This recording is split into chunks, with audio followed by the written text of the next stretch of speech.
புரிந்து கொண்டேன், என் தமிழின மக்கள் நன்றாக இருக்கிறார்கள், ஆனால் தலைவர்கள் தான் சரியில்லாதவர்களாக இருக்கிறார்கள். அதனால தாங்க முதுகெலும்பு இல்லாதவர்கள் இருக்கிற வரைக்கும் வந்து நாட்டில் புரட்சியும் வராது, எழுப்புதலும் வராது.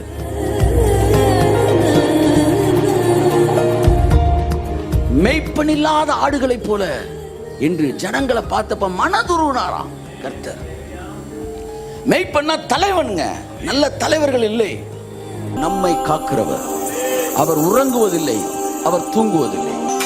என்னுடைய கேள்வி, பிசாசு ஒரு கிறிஸ்தவனை பயன்படுத்த முடியும் என்றால் தேவனால் ஏன் ஒரு புறஜாதியை பயன்படுத்த முடியாது?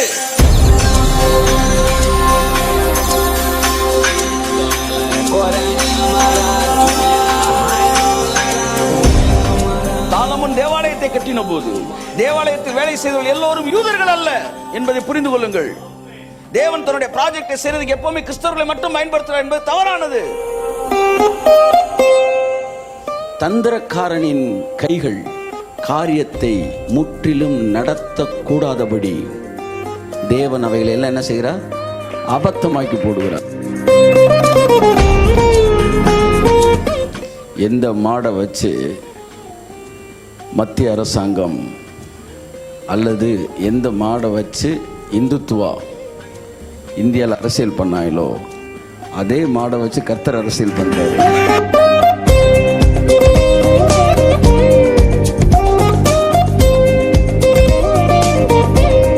இதுதான் கிறிஸ்தவ சமுதாயம்.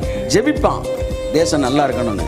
எதையாச்சும் கர்த்தர் செய்ய ஆரம்பிச்சானா, ஐயோ ஒரு மாதிரி ஆயிருமோ, ஒரு மாதிரி எப்படி ஆகும், நீ ஒரு மாதிரி ஜெபிக்கல, நீ சரியா தானே ஜெபிச்சிருக்க, எல்லாம் சரியாகத்தான் நடக்கும் என்று நான் சொல்கிறேன். உனக்காகவும் எனக்காகவும் இந்த மாநிலத்தை ஆசீர்வதிப்பது தேவனுக்கு சித்தம்தான்.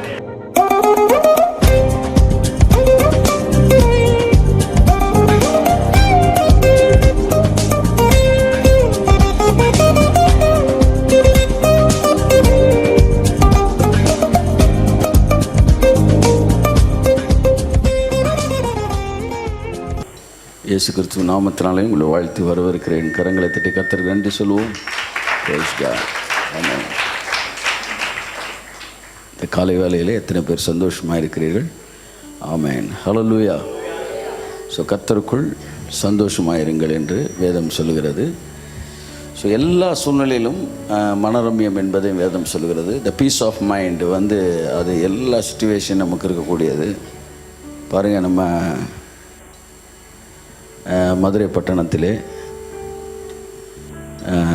தேவனுடைய வார்த்தையை கேட்கும்படி அமர்ந்திருக்கிறோம். ஸோ இப்போ உலகம் ஃபுல்லாக நம்ம ஊரை பற்றியும் பேசிகிட்டு இருக்கிறாங்க. ஆமாம், போன வாரம் தான் ப்ராஃபஸி, உன் பாதஸ்தானத்தை மகிமைப்படுத்துவேன், நீ பிறந்திருக்கிறக்காண்டி உன் ஊரே ஹல்லேலூயா. ஸோ இன்றைக்கி அலங்காநல்லூர் தான் ஆல் ஓவர் வேர்ல்டு கையை தட்டு.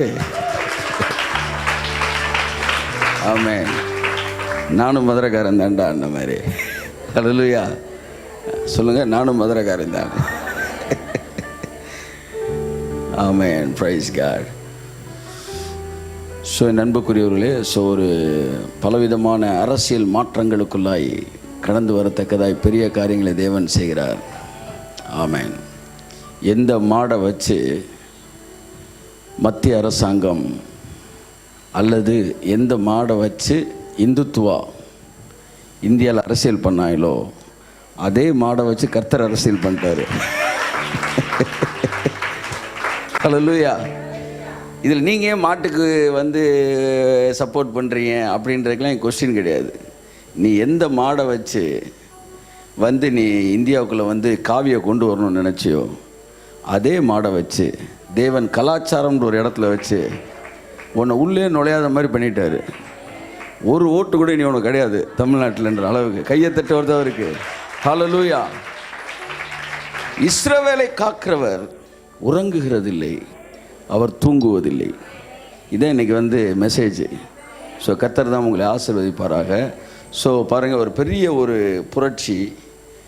நான் அடிக்கடி சொல்லுவேன், போகிற இடங்கள்லாம் சொல்லுவேன், ஃபோன் இல்லாதையும் ஃபோன் வாங்கிக்காங்க, வாட்ஸ்அப் வந்து இல்லாட்டி வாட்ஸ்அப் அக்கௌண்ட் ஓப்பன் பண்ணிக்க, அங்கே இருக்க பாஸ்டர்லாம் அப்படியே தெரிப்பாங்க. நான்லாம் யூஸ் பண்ணக்கூடாதுன்னு சொல்லிக்கிட்டு இருக்கிறோம், நீங்கள் வந்து எல்லாரையும் ஓப்பன் பண்ண சொல்லுங்கன்றீங்க அப்படின்னு. ஆனால் இந்த சோசியல் மீடியா தப்புன்னு தொண்டைகளையே பேசின ஆட்கள் எல்லாம் இன்றைக்கி வாய் மேலே விரல் வச்சுக்கிட்டு இருக்கிறாங்க. ஏன்னா நீ 1000 போஸ்டர் அடித்து உன் கூட்டத்துக்கு கூட்டாத கூட்டத்தை ஒரு போஸ்டர் கூட அடிக்காமல், ஒரு போஸ்டர் கூட அடிக்காமல், ஒரு அனௌன்ஸ்மெண்ட் கொடுக்காம, ஒரு மீடியாவில் வந்து ஆடு பண்ணாமல் ஏறக்குறைய 9 லட்சம் பேர் மதுரையில் கூடியிருக்கிறாங்க. பெருமைப்பட வேண்டிய விஷயம். பெருமைப்பட முடியவில்லை என்றால் கற்றுக்கொள்ள வேண்டிய விஷயம். ரெய்னார்ட் போங்கேக்கு மதுரையில் வந்து ஒரு பெரிய ஊழியக்காரர் தான் பொறுப்படுத்தி நடத்தினார். கிளியர் இல்லை, பேச குறைக்கணும். ப்ரைஸ் காட், ஆமேன். இப்போ தான் கரெக்ட். பின்னாடி ஓகே. ஆனால் எதுவுமே இல்லாமல் இன்றைக்கி பாருங்கள், செக் ப்ரைஸ் கார்டு எதுவுமே இல்லாமல்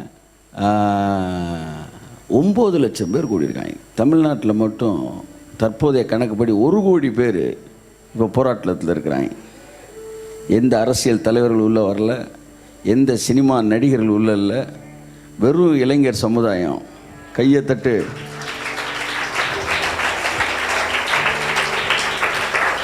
ஆமேன். இப்போ நம்ம என்ன செய்யணும்? நேற்று நான் சொன்ன மாதிரி, நீங்கள் அமர்ந்திருந்து நானே கர்த்தர் என்பதை அறிந்து கொள்ளுங்கள். ஏன் டிவி பார்த்துக்கிட்டு இருக்கீங்க? நாங்கள் அமர்ந்திருந்து கர்த்தர் என்ன பண்ணுறான்னு பார்த்துக்கிட்டு இருக்கிறேன். நீ எதை வச்சு அரசியல் பண்ணியோ அதை வச்சே கர்த்தர் அரசியல் பண்ணிகிட்டு இருக்கிறாரு. ஹல்லேலூயா. ஸோ இட்ஸ் எ வெரி, என்ன சொல்ல வந்து, அமேசிங் மூவ். இந்த மூமெண்ட் வந்து ஒரு பயங்கரமான ஒரு டர்னிங் பாயிண்ட்டு. ஆமாம், உலகம் முழுவதும் உற்று நோக்கி கொண்டு இருக்கிற மதுரையை. நேற்று மம்முட்டி பேசியிருந்தார். வந்து இத்தனை லட்சக்கணக்கான பேர் எந்த அரசியல் தலைமையும் இல்லாமல் ஒரு மொழி என்கிற பெயரில் கூடி நின்று எந்தவித அசம்பாவிதம் இல்லாமல், பைபிள் சொல்லுது, ஒரு சின்ன அசம்பாவிதம் நேற்று நடந்துருந்துச்சு, கொஞ்ச நாள் நடந்துருச்சுன்னு வச்சுக்கோங்களேன், அடிதடி வச்சு கலைச்சிருப்பாங்க. இதைத்தான் வந்து நிறைய பேர் எதிர்பார்த்துக்கிட்டு இருக்கிறாங்க. அரசியல்வாதிகள், அரசாங்கம் ஏதாச்சும் ஒரு சேட்டை பண்ணுவான்னு. ஆனால் வசனம் நிறைவேறுது. என்னது? அடிதடி பண்ணியிருந்தா இவங்க வந்து அங்கே போயிருக்கணும். இன்றைக்கி அமைதியாக இருந்தனால முதலமைச்சர் இங்கே வராரு. என்ன வசனம் நிறைவேறுது? சாந்த குணமுள்ளவர்கள் பாக்கியவான்கள், அவர்கள் பூமியை சுதந்தரிப்பார்கள். கையை தட்டு. ஆமேன், ஆமேன். மதுரை பாருங்க, காந்தியை இங்கே வந்து அங்கே ட்ரெஸ்ஸை கழட்டினாரு. இல்லாட்டி நீங்கள் வேற காந்தியை பார்த்துருக்கணும். எப்படின்னா, அவர் வந்து கோட் ஷூட்டோடு தான் நீங்கள் பார்த்துருப்பீங்க. ஆனால் உலகமே வியக்கக்கூடிய ஒரு எது மாதிரியும் இல்லாத ஒரு புது மாதிரியான ஒரு தேசிய தலைவன் காந்தி மதுரைக்கு வந்து தன்னுடைய ட்ரெஸ் கோடே மாற்றினார். அப்போ ஸ்டேட் லெவல் லீடர்ஸ் இருந்திருக்காங்க, நேஷ்னல் லெவல் லீடர்ஸ் இருந்திருக்கிறாங்க. பாரதி, நிறைய பேர்லாம் ஸ்டேட் லெவல் லீடர்ஸு, பெரிய பிரபலமான ஆட்கள். நேஷ்னல் லெவலில் பிரபலமானவர்களவங்க வெகு சிலர். அதில் ஒருத்தர் தான் வந்து நம்ம இந்த ராஜாஜி, காந்தியடிகள், நேஷ்னல் லெவல். அவங்க வந்து நம்ம ஸ்டேட்டுக்குள்ளே வந்து வரும்போது கோட்டோட போனோம், போகும்போது வேறு மாதிரி போயிட்டார். காந்தியடிகள்னால இந்த கண்ணாடி, அந்த கம்பு, அந்த அந்த அது என்ன, அந்த ட்ரேடு அதை கொடுத்தது வந்து மதுரை தான். ஸோ என்ன சொல்ல வரேன்னா வந்து, ஒரு நல்ல ஒரு விஷயம், அதை கற்றுக்கணும். எப்போ பார்த்தாலும் அந்த மதவாதத்தில் என்ன செய்யக்கூடாது, இருக்கக்கூடாது. நீங்கள் அமர்ந்திருந்து, உங்கள் எல்லாருக்கும் சொல்கிறேன், நீங்கள் அமர்ந்திருந்து அவரே கர்த்தர் என்பது நீங்கள் அறிந்து கொள்ளும்படி wait and see what God is going to do. ஒன்றும் பண்ண முடியல. டிமாண்ட்ஸு கூடிக்கிட்டே போகுது.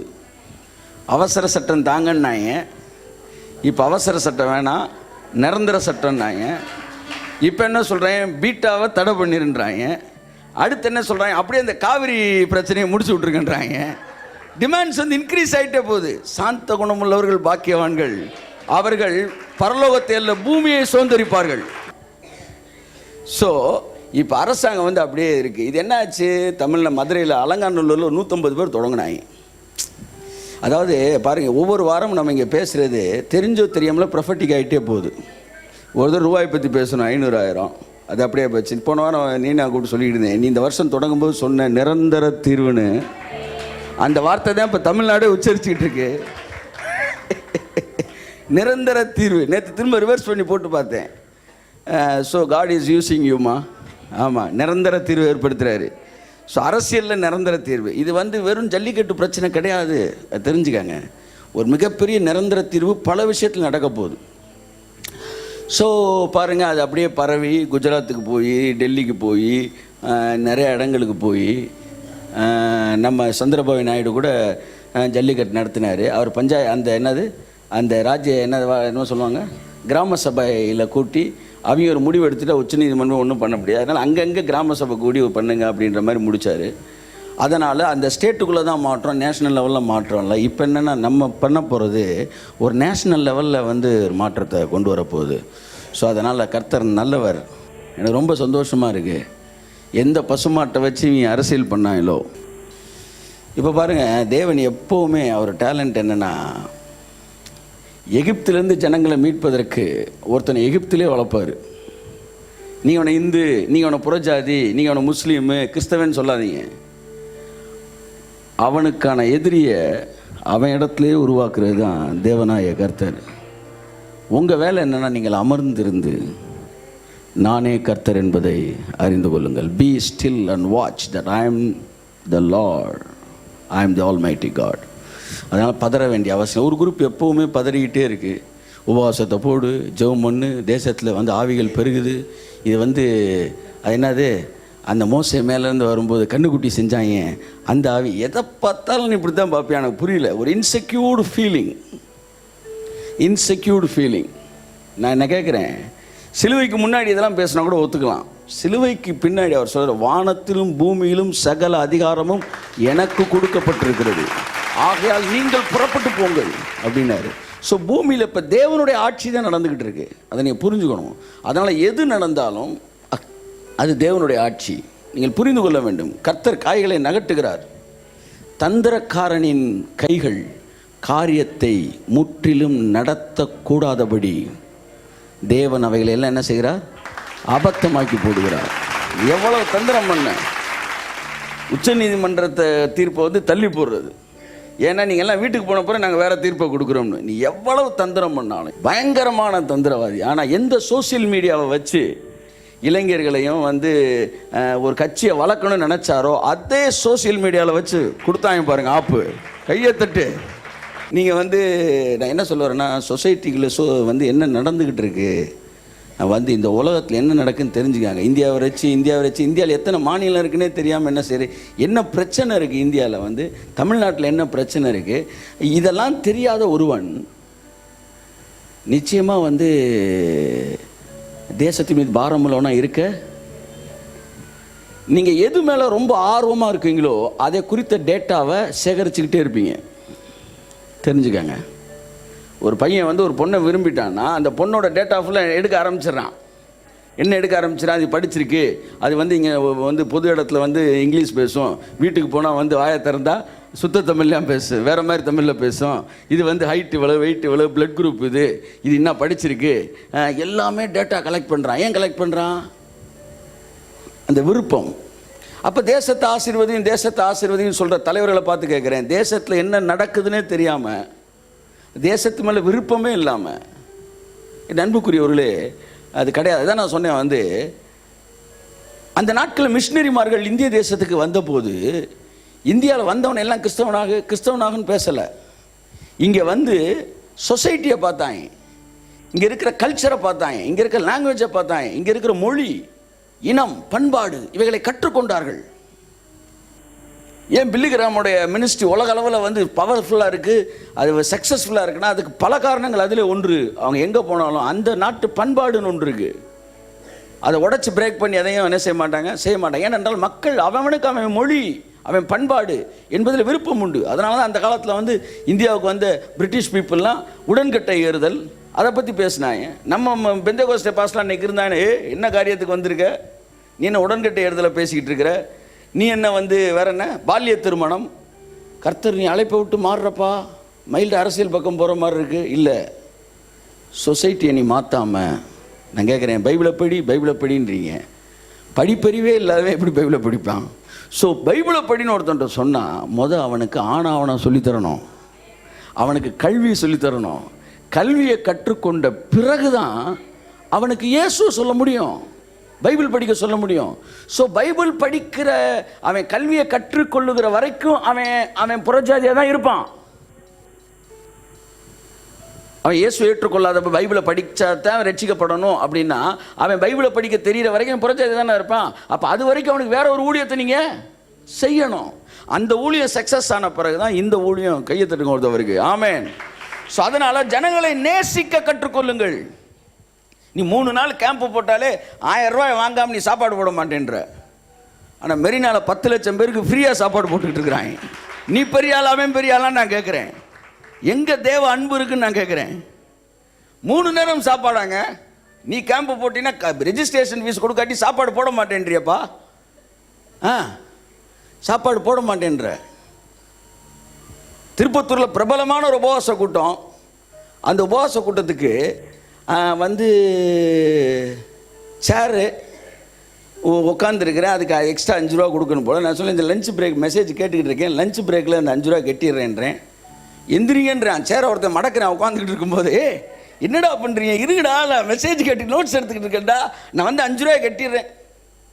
சேரை மடக்க போகிறோம், உட்காந்து எந்திரிச்ச பிறகு மடக்க உட்காந்த மாதிரிங்க மடக்கிறவான்றாங்க. ஒரு அம்மாட்ட கேட்குறேன், அந்த இது இத்தனை நம்பர் ரூம் எங்கே இருக்குது? அங்கே போங்க சார், அங்கே போங்க பிரதர், அங்கே போங்க பிரதர். நான் சொன்னேன், ஒரு ஐசிஐசிஐ வந்து ஒரு பேங்க்குக்கு போனால் கூட நாங்கள் இருக்கிறோன்றான். ஆனால் நம்ம இருக்க மாட்டோன்ற ரகசியம். ஒரு வாசனை ஐக்கியருக்கு போனால் நாங்கள் இருக்கிறோன்றான். Smiling face, love.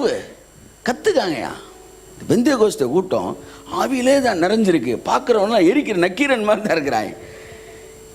அப்போ நான் யோசித்தேன், நான் யோசித்தேன், நான் ஒரு கேம்ப் நடத்துகிறாளியா, இதை மாதிரி 2 மடங்கு கூட்டம் வந்து கூட்டுறாளியா, என்னையே நீ இந்த மாதிரி ஹேண்டில் பண்ண அப்படின்னு நான் நினச்சிக்கிட்டேன்.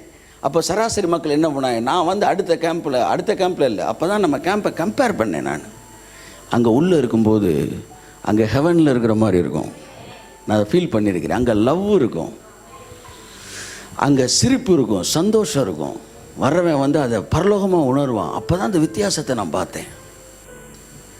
அதுக்கப்புறமா ஒரு இன்ஸ்ட்ரக்ஷன் கொடுத்தேன். அதாவது மேற்கொண்டு தகவல் என்னென்னா, யார் எதை கேட்டாலும் சிரித்த முகத்தோடு பதில் சொல்லுங்கள். அவர்களை அன்பாக, காந்தியடிகள் சொன்ன மாதிரி, அவர்கள் நமக்கு தொந்தரவு கிடையாது, அவர்கள் நம்முடைய நண்பர்கள். ஸோ இதெல்லாம் பார்க்கும்போது ஒரு 5 ரூபா கொடுக்காட்டி சேர மடக்கிற ஒரு கிறிஸ்தவ சமுதாயத்தில், ஒரு ரிஜிஸ்ட்ரேஷன் ஃபீஸ் கொடுக்காட்டி அவங்களுக்கு சாப்பாடு கொடுக்காத ஒரு ஆவிக்குரிய முகாமில் இப்படி இருக்கும்போது, யாரோ எவனோ 10 லட்சம் பேர் கூடியிருக்கிறான், அத்தனை பேருக்கு சாப்பாடு கொடுக்குறான்னா, ஒளியின் பிள்ளைகளை பார்க்கலும் பிரபஞ்சத்தின் பிள்ளைகள் ஞானவான்களாய் இருக்கிறார்கள் என்பது போல் இருக்கிறது. ஸோ அதெல்லாம் பார்த்து கற்றுக்கணும். என் அன்புக்குரியவர்களே, இட்ஸ் வெரி இம்பார்ட்டன்ட் திங். என்கிட்ட ஒருத்தர் வேகமாக பேசினார், நீங்கள் ரொம்ப வந்து தேவையில்லாமல் வந்து ஜல்லிக்கட்டுக்கு, நான் பரவாயில்ல, ஒவ்வொருத்தரும் பாட்டை கம்போஸ் பண்ணி அனுப்பிச்சிக்கிட்டு இருக்கிறாயே, சும்மாரி அணி இல்லை, நீ எதுக்கு இவ்வளோ ஆதரவு தெரிவிக்கிறீங்க? நான் மாடை கும்புறதுக்கு ஆதரவு தெரிவிக்கலை, மாடை அடக்கிறதுக்கு நான் என்ன செய்கிறேன், ஆதரவு தெரிவிக்கிறேன். ஒன்று அடக்கு, இல்லை ஓரமண்ணு வேடிக்கை பாரு. நாங்களாம் அடக்கிறவங்க, ஏதோ இப்போ மாடை விடாதனால அமைதியாக இருக்கிறோம். ஆமாம், ஒரு இதை கல்யாணம் ஆயிடுச்சுனாலும் அமைதியாக இருக்கிறோம். ஒரு புலிக்கு வந்து வெட்டிங் ஃபங்க்ஷன் நடந்துக்கிட்டு இருந்துச்சான்.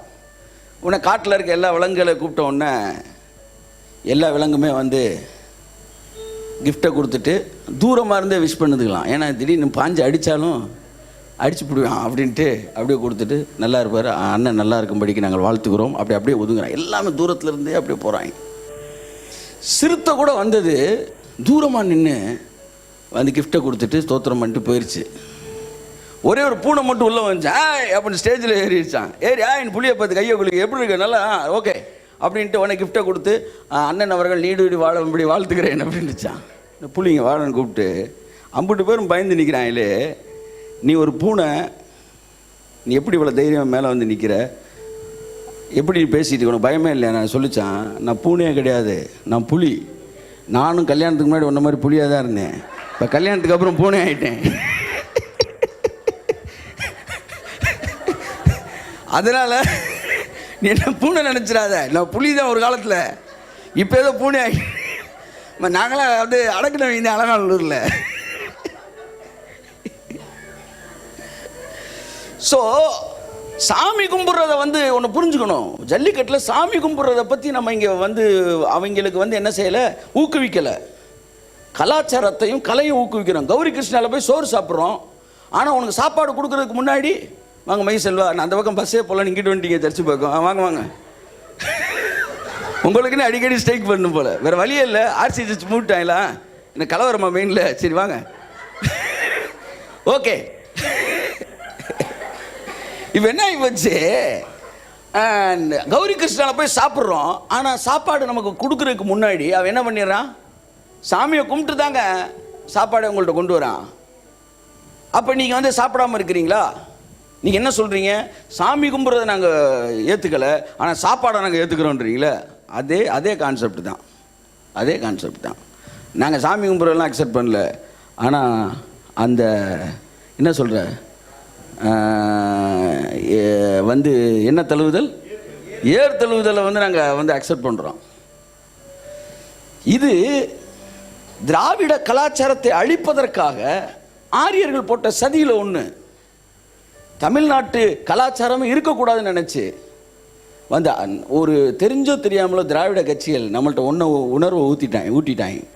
என்னென்னா, வட இந்தியாவில் இருக்கிற எந்த கட்சிகளும் தென்னிந்தியாவுக்குள்ளே வராமல் நீங்கள் யாரும் கொள்ளையடி கூட, நாங்கள் மட்டும்தான் கொள்ளையடிப்போம் என்று சொல்லி எப்படியோ ஒரு விதத்தில் திராவிட உணர்வை நமக்குள்ளே என்ன செஞ்சிட்டாங்க, ஊட்டிட்டாங்க. அதனால தான் நம்ம தலைவரால், வட இந்தியாவில் இருக்கிற பிரதமரால் இந்தியாவில் ஒரு செங்கலை கூட, தமிழ்நாட்டில் ஒரு செங்கலை கூட நகட்ட முடியல. ஏன்னா ஃபுல்லாக மொழி உணர்வில் ஊறிக்கிட்டு இருக்கிறான்.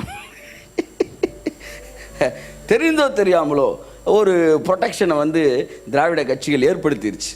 அவங்க பொய்யா தமிழ்னு சொன்னாலும் நம்ம உண்மை நம்பி என்ன ஆகிட்டோம், உண்மைக்கே தமிழ் பற்றுடையவர்களாக மாறிட்டோம். ஸோ நமக்கென்று கலாச்சாரம் இருக்குது, நமக்கென்று உடை இருக்குது, நமக்கென்று சகல விஷயம். ஜோம் பண்ணுவோம், ஒரு குரூப் சொல்லு ஜோம் பண்ணுவோம்.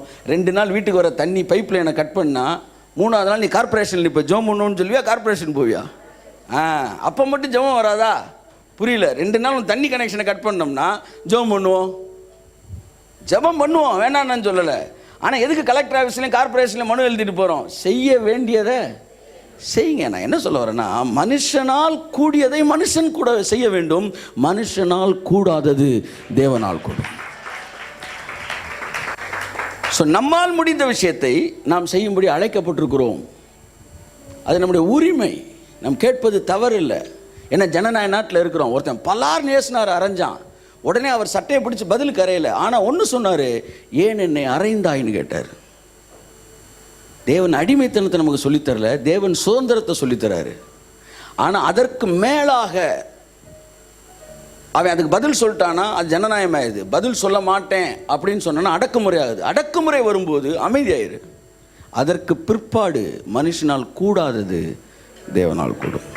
ஸோ உங்களுடைய தனிப்பட்ட தார்மீக உரிமைகளை நீங்கள் கேட்பதிலே தவறு இல்லை. ஸோ அதனால் இன்றைக்கி பாருங்கள், வந்து எத்தனை தடவை இவங்க போய் மனு கொடுத்துருப்பாங்க மெட்ராஸில். இன்றைக்கி சிஎம்மும் இங்கே வந்துட்டார், எங்கே அலங்காநல்லூர் வந்துட்டார். அமைதி, உறவு, இவைகளில் மிகப்பெரிய வல்லமை இருக்கிறது. ஸோ ஒரு நாட்டு அரசாங்கத்தையே அஹிம்சையில் பணிய வைக்க முடியும்னா, உங்கள் கணவரை, உங்கள் மனைவியை, உங்கள் பிள்ளைகளை ஏன் அன்பின் வழியிலே நீங்கள் பணிய வைக்க முடியாது என்று நான் கேட்கிறேன். கரங்களை தட்டி கர்த்தருக்கு நன்றி சொல்லுவோம். ஆமென். ஸோ இது ஒரு நல்ல ஒரு விஷயம். கர்த்தர் தாமே இந்த காரியங்களை எல்லாம் ஆசீர்வதிக்கட்டும். எப்போவுமே தேவன் ஒரு வேலையை பார்க்கும்போது அதுக்கு பின்னாடி அவர் பல ஐடியாவோடு இருப்பார். அதனால் நீங்கள் ரொம்ப பயப்படக்கூடாது, பதட்டப்படக்கூடாது. தேவன் சரியானதான் காரியங்களை என்ன செஞ்சுக்கிட்டு இருக்கார், நாட்டிக்கிட்டு இருக்கிறார். கர்த்தர் நல்லவர். நான் என்ன சொல்ல வரேன்னா, இஸ்ரவேல் ஜனங்கள் வந்து கண்ணுக்குட்டியை வச்சுக்கிட்டு சவுண்டை கொடுத்துக்கிட்டு இருந்தப்ப 10 கட்டளை எழுதி முடித்த பிறகு தான் கடவுளுக்கு தெரிஞ்சிச்சா? சொல்லுங்கள். என்ன சவுண்டாக இருக்குது அப்படின்னு முதல் கட்டளை எழுத போகும்போதே அங்கே சவுண்டு கொடுத்துக்கிட்டு இருக்கான்னு தெரியுது. அவர் அமைதியாக தான் இருக்கிறாரு. ஏன்னா அவர் ஒரு நாளும் பதறினதே கிடையாது. பிசாசுக்கு உள்ளே என்ன நடக்குதுன்னு தெரியல. சீனாய் மலையில் மேகம் மூடி இருக்கு, பிரசன்னம் மூடி இருக்கு, உள்ளே ஏதோ கான்வர்சேஷன் நடந்துக்கிட்டு இருக்கு. வெளியில் இருக்கிறான் மனுஷனும் கடவுளை மீட் பண்ணுறாங்க. என்ன உலகத்தில் நடக்க போகுதுன்னு தெரியல. அதனால் வெளியிலேருந்து பிள்ளையை கிள்ளி விட்டு ஏதாவது செய்வான்னு பார்க்குறாரு. கர்த்தர் அமைதியாக இருக்க 40 நாள் ஒன்றுமே கண்டுக்கல. 10 கட்டளையை எழுதி கொடுத்தாரு. எழுதி கொடுத்துட்டு கடைசியாக சொன்னார், எல்லாம் முடிஞ்சிச்சுப்பா, போ, கீழே இருக்கேன், கொஞ்சம் சத்தம் போட்டுக்கிட்டு இருக்காங்க, போ அப்படின்னாரு. ஒன்றை கற்றுக்கங்க, கடவுள் கூட இருந்தால் எதுக்குமே பதறாமல் இருக்க கற்றுக்கொள்ளுங்கள். ஆமென். பதறாமல் இருக்க கற்றுக்கொள்ளுங்கள். இந்த பெந்தகோஸ்து மக்கள்கிட்ட வந்து பொதுவாக எல்லாத்தையும் சொல்கிறேன், ஆவியில் நிறைய ரொம்ப ஒரு பதட்ட சூழ்நிலை தான் எப்போவுமே இருக்கும். எப்போ பார்த்தாலும் பதட்டமாக இருப்பேன். ஜெபிக்கணும் பிரதர், இந்த உலகம் ரொம்ப மோசமாக போயிட்டுருக்கு பிரதர், இனி வர வர உனக்கு நிம்மதியே போயிடும், ஏன்னா உலகம் இனிமேல் மோசமாக தான் இருக்க போகுது. இவைகள் மத்தியில் தேவன் என்ன செய்கிறார் என்கிற பார்வை என்னைக்கு ஒருத்தனுக்கு வருதோ அன்னைக்கு தான் அவனுக்குள்ளே இளைப்பாறுதலுக்குள்ளே பிரவேசிப்பான். பிசாசு என்ன செய்கிறான், பிசாசு என்ன செய்யுங்கிற மனநிலையிலே இருப்பான். ஒரு தடவை நான் நேற்று உட்காந்து யோசித்தேன், இவங்க பரலோகத்துக்கு போன பிறயாச்சும் நிம்மதியாக இருப்பான். இல்லைன்னா சொல்ல முடியாது பிரதர், தூதர்கள்லாம் இங்கே இருந்தால் விழுந்தாங்க, அதனால் இங்கேயும் நீங்கள் ஜாக்கிரதையாக இருக்கணும்னு சொல்லி இந்த இன்செக்யூர்ட் ஃபீலிங்கு இவனுக்கு பரலோகத்துக்கு போனாலும் என்ன செய்யாது, ஒழியாது. ஆனால் தேவனை நம்பி இருக்கிறவனுக்கு பரலோகமே போக வேணாம், பூமியிலே அவன் செக்யூர்டாக தான் இருப்பான். கையை தட்டோடு தான் அவருக்கு. ஹalleluya, ஓ ராபாலா சந்தாரா தியாங்காரா, செக்யூர்ட் லைஃபு. அந்த அந்த மனநிலை ரொம்ப முக்கியம். ஸோ கர்த்தர் தாமே உங்களை ஆசீர்வதிப்பாராக. தேவன் பெரிய காரியங்களை செய்வார்.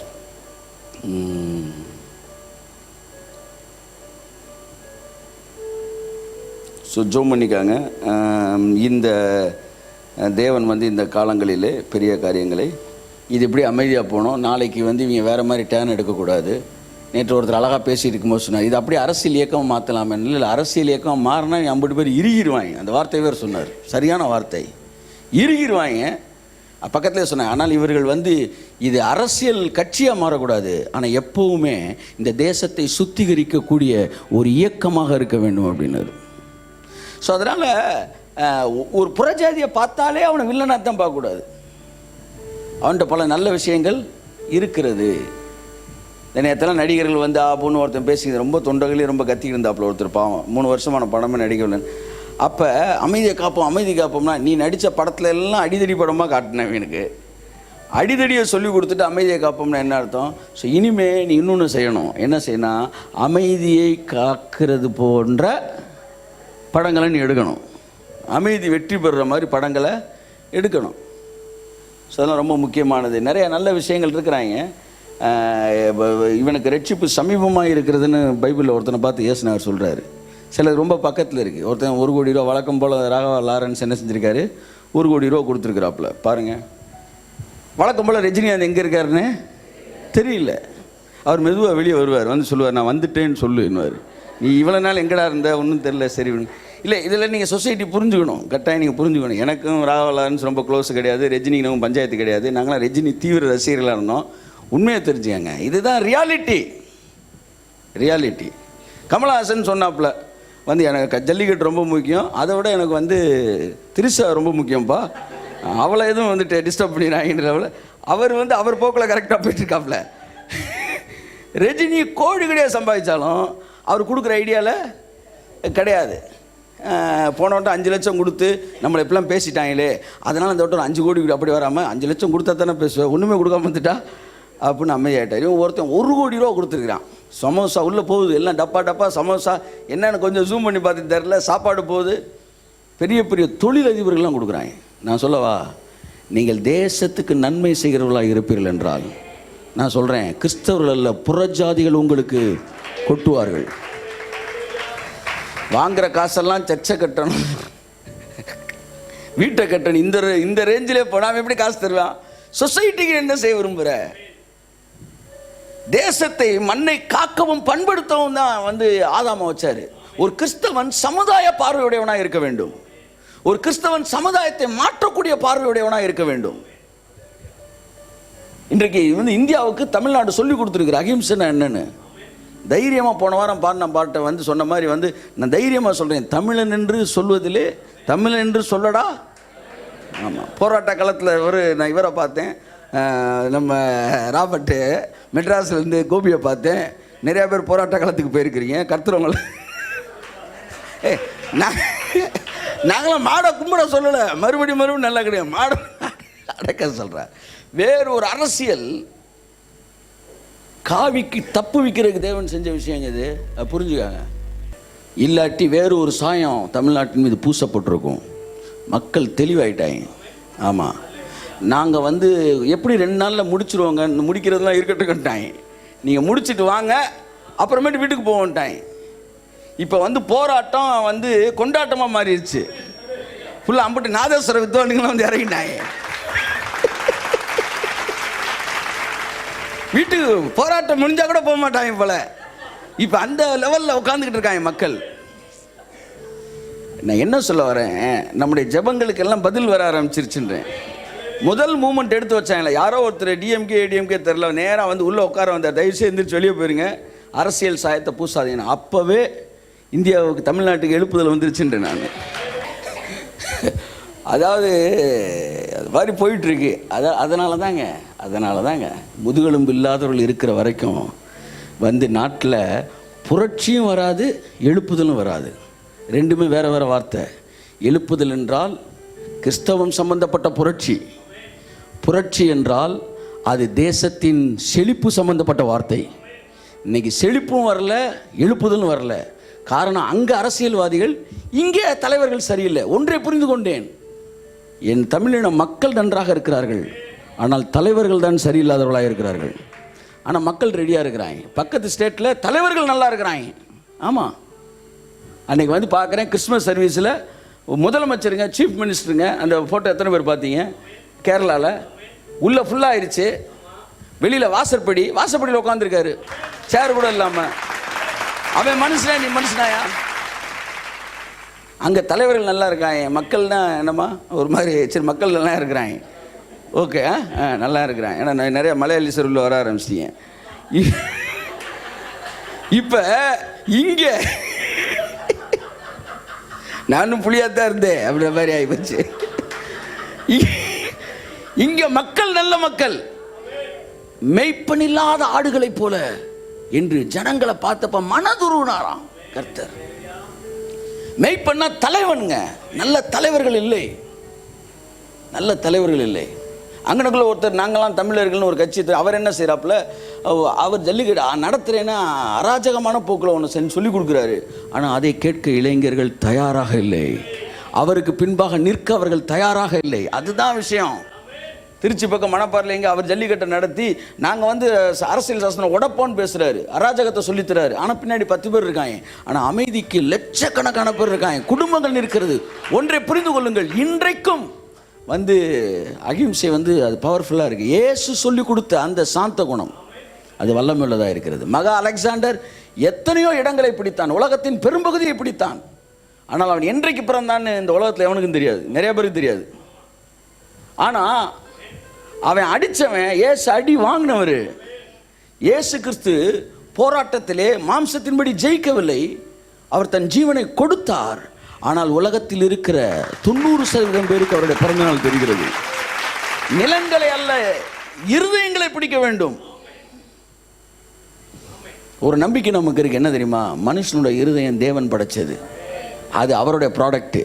அவர் ப்ராடக்ட்னா என்ன செய்யும்? அன்புக்கு கட்டாயம் ஆஃப் ஆகும். அதனால் அன்பு ஒரு காலம் ஒழியாது. ஸோ அன்பே சிறந்த ஆயுதம். ஸோ அந்த ஆயுதத்தை நம் கையில் எடுத்து நாம் செய்யும்போது நிச்சயமாக தேவன் பெரிய காரியங்களை செய்வார். என்ற பல காரியங்களை இந்த நம்மை சுற்றி நடக்கிற விஷயங்கள் நமக்கு சொல்லிக் கொடுத்து கொண்டு இருக்கிறது. அவைகளை பாருங்கள், கர்த்தர் செய்கிற காரியங்களை பாருங்கள். எல்லாமே நான் சொல்கிறேன், எப்படி ஆயிருமோ நீ என்ன ஜெபிச்ச சொல்லு. தேசம் நல்லா இருக்குன்னு தானே ஜெபிச்ச, அப்போ நல்லா தான் ஆகும். இது என்ன உனக்கு ஒரு குழப்பம்? ஜெபிக்கிறது தேசம் நல்லா இருக்குன்னு ஜெபிச்சுட்டு என்னவாயிருமோ அப்படின்னு பதறினா ஓன் ஜெபத்தை நீயே நம்பலையா? அது என்னுடைய கேள்வி. என் அன்புக்குரியவர்களே, சகரியா என்பவன் ஜெபிச்சான். என்ன ஜெபிச்சான்னு சொல்லுங்க? எனக்கு ஒரு குழந்தை வேணும்னா. ஜெபிக்கிறப்ப ஒரு கிழவன் தான். ஆனால் ஜெபிச்சான். திடீர்னு ஒரு நாள் தூதன் வந்து சொன்னா, உனக்கு ஒரு குழந்தை பிறக்கணும். ஐயோ வயசாகி போச்சு, எப்படி பிறக்கும்னா? தூதன் சொன்னா, வயசாகி போச்சுன்னா ஏன்டா ஜெபிச்ச? இதுதான் கிறிஸ்தவ சமுதாயம். ஜெபிப்பான் தேசம் நல்லா இருக்கணும்னு. எதையாச்சும் கர்த்தர் செய்ய ஆரம்பிச்சானா, ஐயோ ஒரு மாதிரி ஆயிருமோ, ஒரு மாதிரி இப்படி ஆகும். நீ ஒரு மாதிரி ஜெபிக்கல, நீ சரியாக தானே ஜெபிச்சிருக்க, எல்லாம் சரியாகத்தான் நடக்கும் என்று நான் சொல்லுகிறேன். கரங்களை தட்டி கர்த்தர் என்று சொல்லுவோம். ஆமென், ஆமென், ஆமென், ஆமென், ஆமென், ஆமென், ஆமென், ஆமென், ஆமென், ஆமென். சாலமோன் தேவாலயத்தை கட்டின போது தேவாலயத்தில் வேலை செய்தவர்கள் எல்லோரும் யூதர்கள் அல்ல என்பதை புரிந்து கொள்ளுங்கள். தேவன் தன்னுடைய ப்ராஜெக்டை செய்யறதுக்கு எப்பவுமே கிறிஸ்தவர்களை மட்டும் பயன்படுத்துகிறார் என்பது தவறானது. நீங்கள் ஆவில் நிறைந்து பாடுகிற ஃபாதர் பெர்க்மன்ஸ் பாடல்களை இசைத்த கலைஞர்கள் எல்லாம், இசை வல்லுநர்கள் எல்லாம் கிறிஸ்தவர்கள் அல்ல, ரட்சிக்கப்பட்டவர்கள் அல்ல என்பதை புரிந்து கொள்ளுங்கள். சாலமோன் தேவாலயத்தை கட்டினதில் அநேக புறஜாதிகள் இருந்தார்கள். ஆனாலும் தேவன் அவர்களையும் பயன்படுத்தினார். என்னுடைய கேள்வி, பிசாசு ஒரு கிறிஸ்தவனை பயன்படுத்த முடியும் என்றால் தேவனால் ஏன் ஒரு புறஜாதியை பயன்படுத்த முடியாது?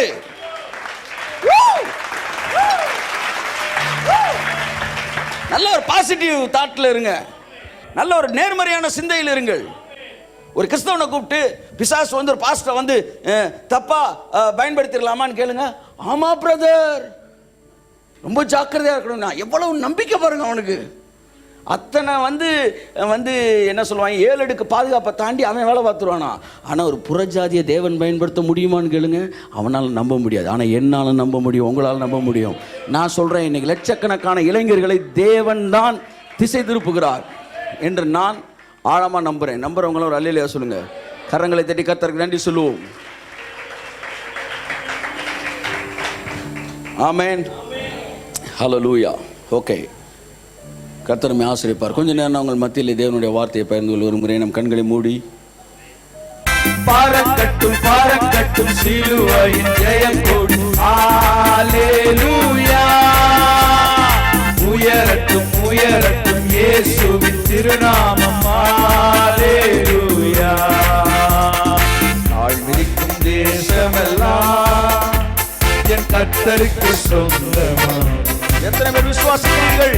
பார்க்கும் நீ எல்லாம் கல்வாரி கொடி பறக்கும். எழும் மட்டும் எழும் மட்டும் கிதியோனின் சேனைகள்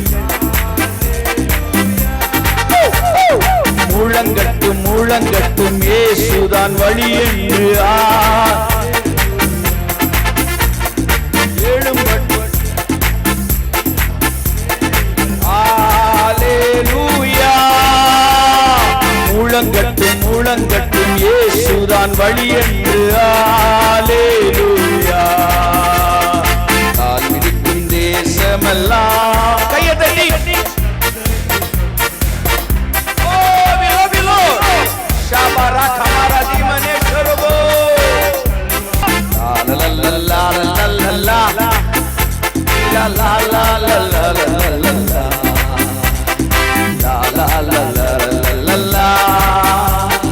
கல்வாரி கொடி பறக்கும்.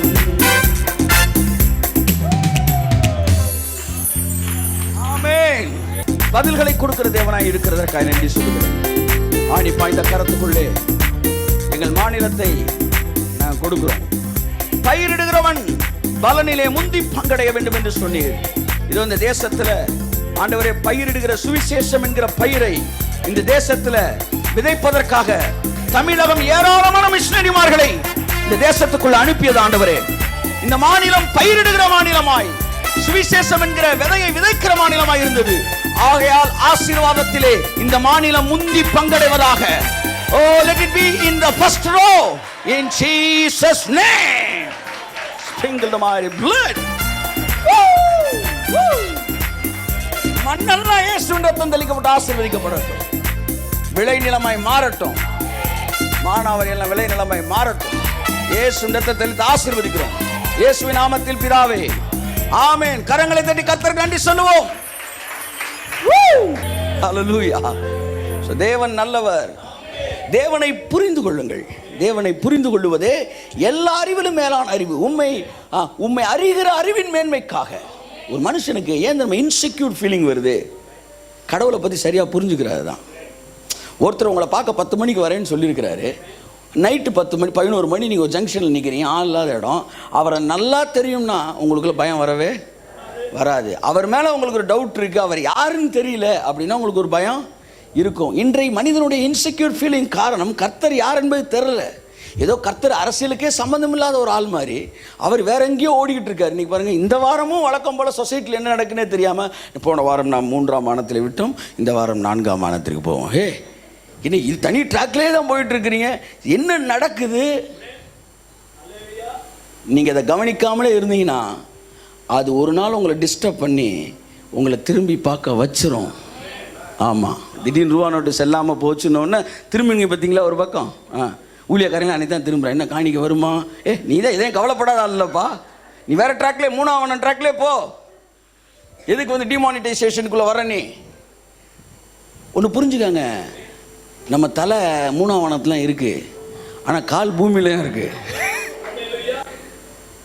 ஸோ ஒவ்வொரு ஊழியனும் ஒவ்வொரு மனிதனும் இந்த இந்த இந்த நம்ம வாழுகிற இந்த பூமியோடு எனக்கு தேவன் இந்த பூமியை ரசித்து படைச்சார். இயேசு கிறிஸ்து பூமியில் ரத்தம் சிந்தும்போது மனுஷனுக்குடைய பாவங்களுக்கும் சாபங்களுக்கும் மட்டும் ரத்தம் சிந்தலை, இந்த பூமியில் இருக்கிற சாபத்துக்கும் சேர்த்து தான் ரத்தம் சிந்தினார்.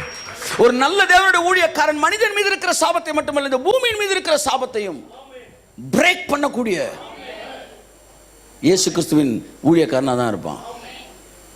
ஃபினிஷ்டு ஒர்க்னா பூமிக்கும் சேர்த்து தான். பூமியானது முள்ளையும் குறுக்கையும் உனக்கு பிறப்பிக்கும். That is the consequences. Adam's trespassing, அவனுடைய எல்லா விதமான மீறுதலுக்கான விளைவு பூமியும் சபிக்கப்பட்டது. இயேசு கிறிஸ்து ரத்தம் சிந்தன் விளைவு. இந்த பூமி முல்லை கொடுக்கும்னாரு, அந்த முல்லை தூக்கி அவர் தலையில் வச்சாங்க. இந்த பூமியோட சாபத்தை இயேசு சுமந்து தீர்த்துட்டாரு. இனி எங்கள் தேசம் செழிப்பான தேசம்ன்றேன். அல்லேலூயா.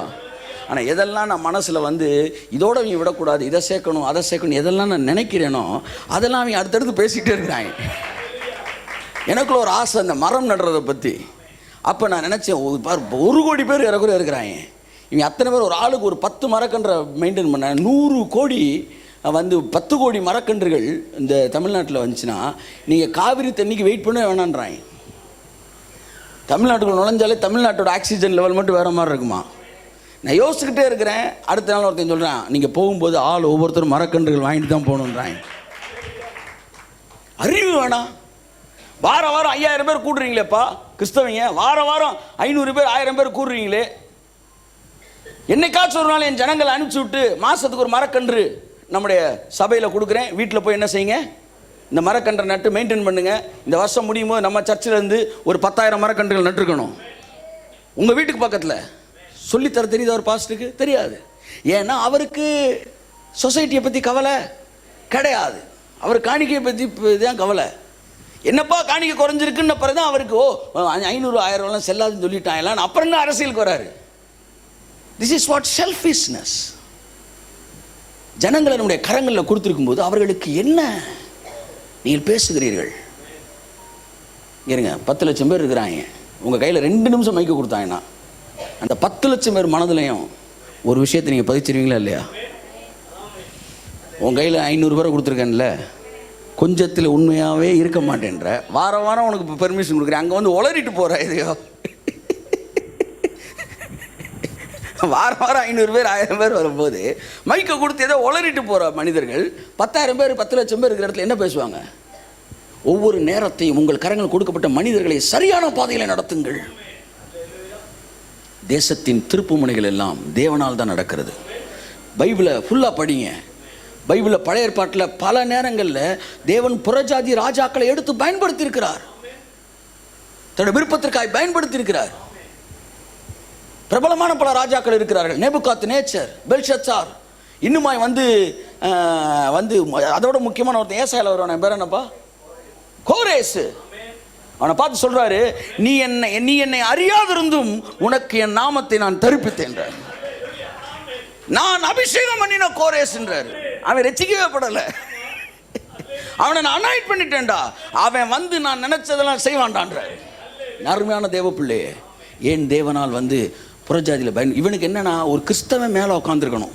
எப்படி ஆமாம், எப்பெல்லாம் சபை சரித்திரத்தில் கிறிஸ்தவம் மோசமான இடத்துக்கு போச்சு தெரியுமா? என்றைக்கு ராஜாக்கள் கிறிஸ்தவர்களாய் மாறினார்களோ அன்னைக்கு தான் ஏரியாக்குள்ளே பிரச்சனையே வந்துச்சு. அதை புரிஞ்சுக்காங்க.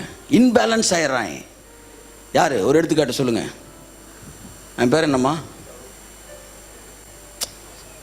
சர்ச் ஹிஸ்ட்ரியில் அவன் அந்த கனவுல வந்து அந்த சிலுவை கொடியை பார்த்துட்டு உடனே நாட்டில் இருக்க அவன் இயேசுவை ஏற்றுக்கொண்டான். அதுக்கப்புறம் நாட்டில் இருக்க எல்லாரும் அப்போ தான் ரோமன் கேத்தலிக்க வர ஆரம்பிச்சிச்சு. கான்ஸ்டாண்டினோபிள் அவன் கிறிஸ்தவனா மாறினைக்கு தாங்க கிறிஸ்தவமே வீழ்ச்சிக்குள்ள போச்சு. ரோமன் கேத்தலிக் என்கிற விக்கிரக ஆராதனை கூட்டமே கான்ஸ்டாண்டினோபிள் காலத்துல இருந்தா வந்துச்சு. அதுக்கு முன்னாடி இந்த பெந்தகோஸ்து கிறிஸ்தவம் தான் மிகப்பெரிய வீழ்ச்சிக்குள்ளாய் கடந்து சென்றது. குழந்தை ஞானஸ்நானம் கொடுக்கப்பட்டது. பல விஷயங்கள் அங்கே தான் நடந்துச்சு.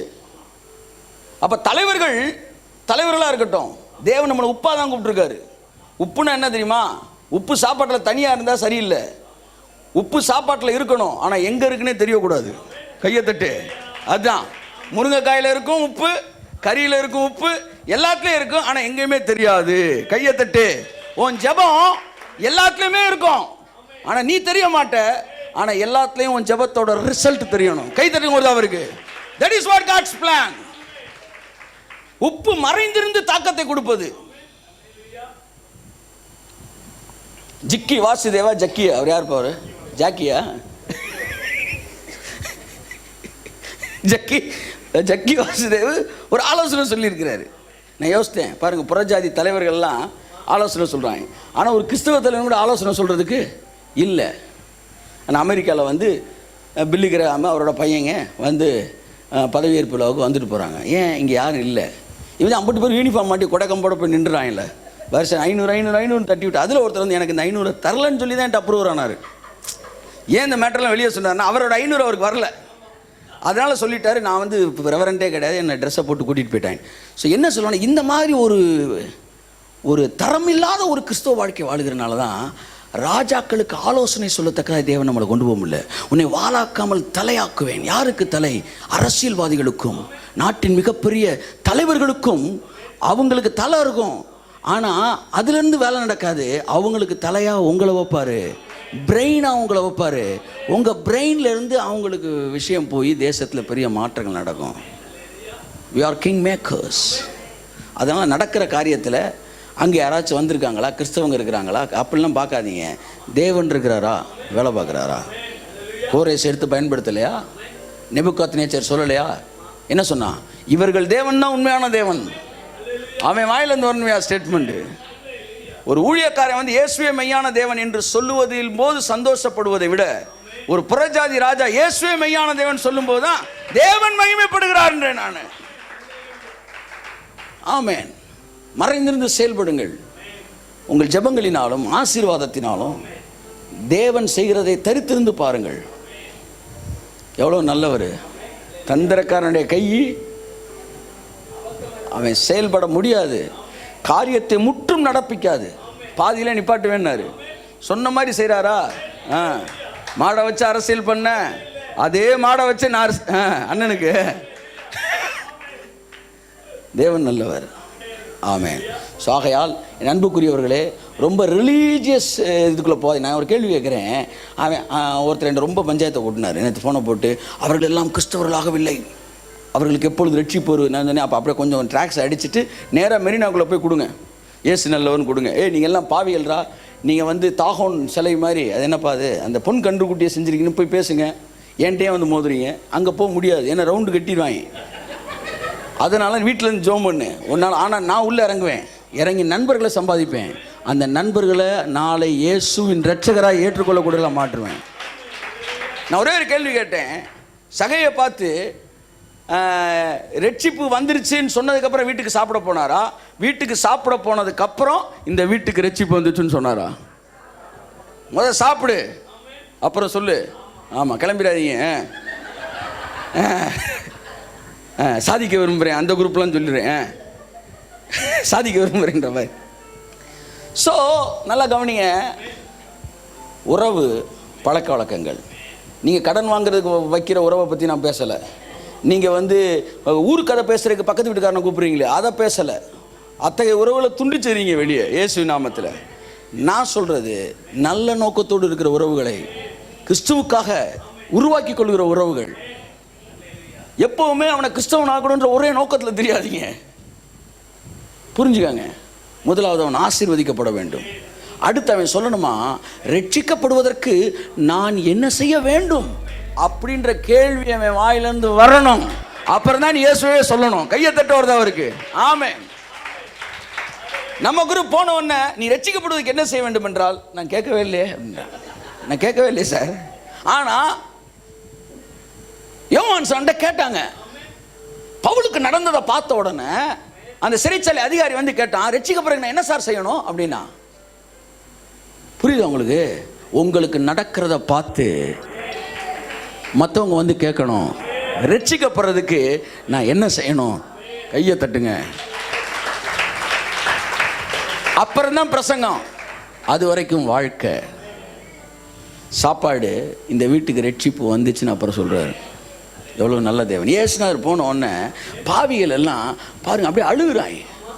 அந்த சகையு அவன் வந்து இயேசுநாதர் பிரசங்கத்தை கேட்க வரல, அவன் எப்படி இருப்பான்னு பார்க்குற, எப்படி இருப்பார் அப்படின்னு பார்க்க வந்தானா. அவர் எப்படி இருப்பார், மூக்கு எப்படி இருக்கும், அவர் கண்ணு எப்படி இருக்கும், அவர் முடி எப்படி இருக்கும். ஐயா தட்டு சார், அதை பார்க்கறதுக்கு தான் ஏறி வந்தான்.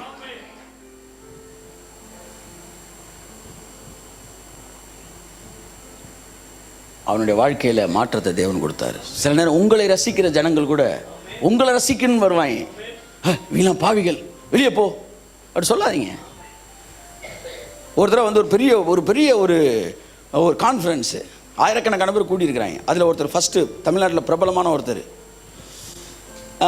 அவர் வந்து பிரசங்கம் பண்ணி முடிக்கிறாரு. அப்போ ஒருத்தன் வேகமாக வந்து அந்த கூட்டத்தில் நிறைய கூட்டம், அதில் ஒரு தம்பி வந்து, அண்ணே ஒரு ஆட்டோகிராஃப் போடுங்கண்ணா.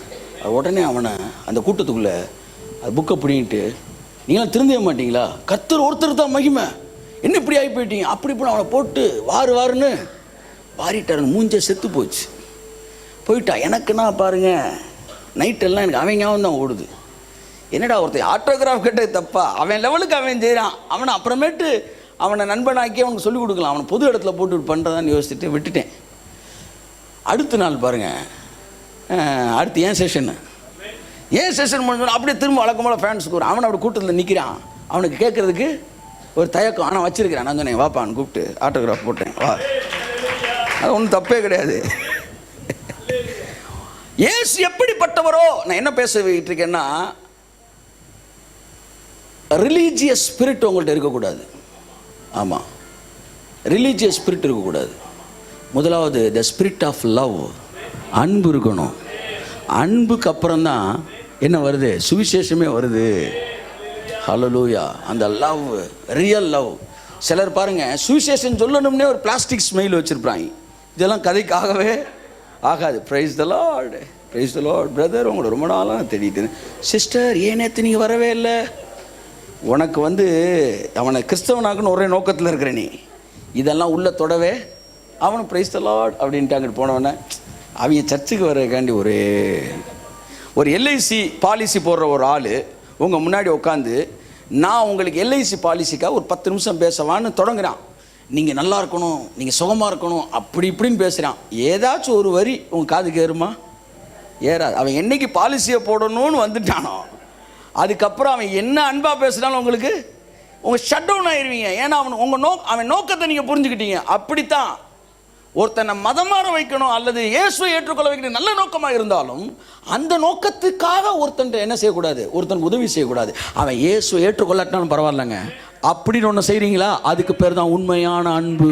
கை தட்டும் போது அவருக்கு ஆமேன். உண்மையான அன்பு அவனுக்குள்ளே மாற்றங்களை எதிர்பார்க்காது. கடமையை செய், பலனை எதிர்பாராதன்னு உலகத்தான் சொல்கிறான். உங்கள் கடமை என்ன தெரியுமா, அவனுக்கு வந்து நல்லா நன்மைகளை செய்வது. ஆமாம். டிடிஎஸ்ல இப்படி தான் எனக்கு தெரிஞ்ச ஒரு நல்ல பைபிள் காலேஜ் டீச்சர், தியாலஜிக்கல் செமினாரில் எல்லா மதத்தை பற்றி எடுப்பாங்க. இப்போ கடமை செய்ய பலனை எதிர்பாராது என்பது எதில் உள்ளது சொல்லுங்கள்? பகவத்கீதையில், கீதாபதேசத்தில் வர விஷயங்கள். 6 மாதம் முடிஞ்சிச்சு, அடுத்து எக்ஸாமு செமஸ்டர் முடிஞ்சு ரிசல்ட் எடுத்து எல்லாரும் பேப்பரை கொடுத்தா ஒருத்தன் கூட தெரில, குதிச்சிட்டாரு. என்னடா உங்களுக்கு இவ்வளோ டீச் பண்ணி இன்னும் ஒருத்தன் கூட பாஸ் ஆகாமல் இருக்கீங்க. என்னோட டக்குனு, சார் நீங்கள் தானே சார் சொல்லி கொடுத்தீங்க, கடமையை செய் பலனத்தில் வராத. கடமையை செஞ்சிட்டீங்களே, பலனை எதிர்பார்க்காதீங்க. என் அன்புக்குரியவர்களே, இன்றைக்கு ஒரே ஒரு விஷயத்தை உங்கள் மத்தியில் நான் வாசிக்க விரும்புகிறேன். இந்த செய்தி ஏற்கனவே நான் எடுத்து வைத்தது. இன்றைய காலகட்டத்துக்கும் சூழ்நிலைக்கும் அது மிகுந்த பொருத்தமாக இருக்கும் என்று நம்புகிறேன். தொடர்ந்து நாம் நல்லா தெரிஞ்சுங்க. இதுக்கப்புறம் நான் ரொம்ப நேரம் செய்தி எடுப்பேன் நினைக்காதீங்க. இதுக்கு முன்னாடி எடுத்தது தான் அதிகம். இனிமேல் அதை கொண்டு போய் நான் கரெக்டாக பொருத்திட்டு நான் முடிச்சிடறேன். தொடர்ந்து தேவனுடைய குணங்களை நாம் தியானித்து கொண்டு வருகிறோம். த கேரக்டர்ஸ் ஆஃப் காடு, தேவனுடைய குணநலன்கள், அவருடைய காரியங்களை எல்லாம் வந்து அவர் எப்பேற்பட்டவர் என்பதை குறித்து பேசிக்கொண்டு வருகிறோம். தன்னை ரசிக்க வந்த ஒருவனை தேவன் என்ன செய்யலை, துரத்தி விடலை. அவனை நேசிச்சார். பாப்பா, இன்றைக்கி அவரை பார்க்கலான்னு நினச்சவொன்னே இன்றைக்கி உன் வீட்டில் சாப்பிட்றேன்னா எப்படி இருக்கும் யோசிங்க, கொஞ்சம் யோசிங்க. இதெல்லாம் வந்து பஞ்சு தான், லவ்விங் பஞ்சு. அது அவரை பார்க்கலான்னு நின்றவன்ட்ட இன்றைக்கி உன் வீட்டில் சாப்பிட்றேன்னு ஒன்று ஒட்டச்சிட்டான் சார் அவன். சா, அவர் முகம் அழகாக இருக்குது, அதை விட அவர் மனசு ரொம்ப அழகாக இருக்குன்னு நினச்சான். உடனே சொன்னான், நான் யார்ட்டையாச்சும் ஏதாச்சும் வாங்கியிருந்தேன்னா ஒரு பிரசங்கம் வரல, நீ பாவி வரல. நேற்று ஒருத்தர் சொல்கிறாரு, அவனை போய் பாவின்னு சொல்லு, அவன் கும்பிட்றத கண்ணுக்குட்டின்னு சொல்லு, ஜல்லிக்கட்டில் தூக்கி உள்ளே போட்டுற போகிறான். அந்த பயத்துக்காக எல்லாம் சொல்லலை, நான் பயப்படாமல் பேசலாம். ஆனால் அதில் அவன் ரட்சிக்கப்படுவான்னா பேசு. அவன் ரட்சிக்கப்படுறது போஸ்ட்போன் ஆகி போயிடும். அதுதான் மேட்ரு. அவன் சொல்லுவான், நான் 2017 கூட ஒரு மாதிரி ரட்சிக்கப்படலாம் இருந்தேன், ஒருத்தர் வந்து ஒரு மாதிரி பேசிட்டார் சார் எங்களை, அதனால தான் சார் இப்போ 2022 ரட்சிக்கப்பட்டேன்னு சொல்லிடுற மாதிரி பிரசங்கம் பண்ணிடக்கூடாது. அப்போ இயேசு கிறிஸ்து பிரசங்கமே பண்ணாமல் அவன் சொன்னால், நான் வாங்கினதை 4 மடங்கு திரும்ப தரேன்னா. கர்த்தர் நல்லவர். ஓகே, இப்படி அவருடைய குணநலன்களை நீங்கள் பார்க்கும்போது அது என்ன ஆகுதுன்னா, நமக்குள்ள அந்த குணநலன்கள் வர ஆரம்பிக்குது. அதன் தேவனே அறிகிற அறிவு, அது நமக்குள்ள விசுவாசத்தை கொண்டு வருகிறது, நல்ல குணங்களை கொண்டு வருகிறது, அவர் மீது நம்பிக்கையை கொண்டு வருகிறது, இந்த உலகத்தை குறித்த நம்பிக்கையை கொண்டு வருகிறது. கால சூழ்நிலைகள் வேறு விதமாக இருந்தால் உங்களுக்கு பயத்தை வராமல் அது தடுக்கிறது. அதை எடுத்து போட்டு கர்த்தர் பெரியவரா. அதே சொன்னான் தாவீது, சமுத்திரம் கொந்தளித்தாலும் மலைகள் நிலை பெயர்ந்தாலும், அந்த மலைகளினால் நடு சமுத்திரத்திலே ஆழ்ந்து போனாலும் நாங்கள் பயப்படோம்னா, பூமி நிலை மாறினாலும், மலைகள் நடு சமுத்திரத்தில் விழுந்தால், பூமியே ஆடினாலும் நான் பயப்பட மாட்டேன்னா. அதுதான் தேவனை குறித்த அறிவு. ஆமா, கொஞ்சம் பேர் மெரினால கூறிட்டாங்கன்னா இங்க ஒரு குரூப் உபவாசம் போட ஆரம்பிச்சிருச்சு. என்ன ஆச்சு? தேவன் தூங்கிட்டு இருக்காரு. மெரினால என்ன நடக்குன்னு கடவுளுக்கு தெரியல, அலங்காநல்லூர்ல என்ன நடக்குன்னு கடவுளுக்கு தெரியல. அதனால தேவன் எங்கேயோ இருக்கிறாரு. அதனால நாங்கள் எல்லாம் சேர்ந்து அவர் என்ன செய்ய போறோம்? எழுப்ப போறோம். ஜெபம் என்பது தேவனை எழுப்புவதுன்னு அவன் நினைச்சிருக்கிறான். கர்த்தர் சொல்றாரு, நீ என்னை எழுப்புறதுக்கு நான் தூங்கலை, அது தெரிஞ்சுக்க. இன்றைக்கு தேவனுடைய இன்னொரு குணத்தை உங்களுக்கு சொல்ல விரும்புகிறேன். சங்கீதம் 121 4 121:4. நல்ல சத்தமாசிமா, வாலிமேத்துப்பா, 2 ஏத்திட்டு அப்புறமேட்டு போறான். இதோ இஸ்ரவேலை காக்கிறவர் உறங்குவதும் இல்லை தூங்குகிறதும் இல்லை. கை தட்டுங்க ஒரு இந்த வசனத்துக்கு. ஹalleluya, ஹalleluya.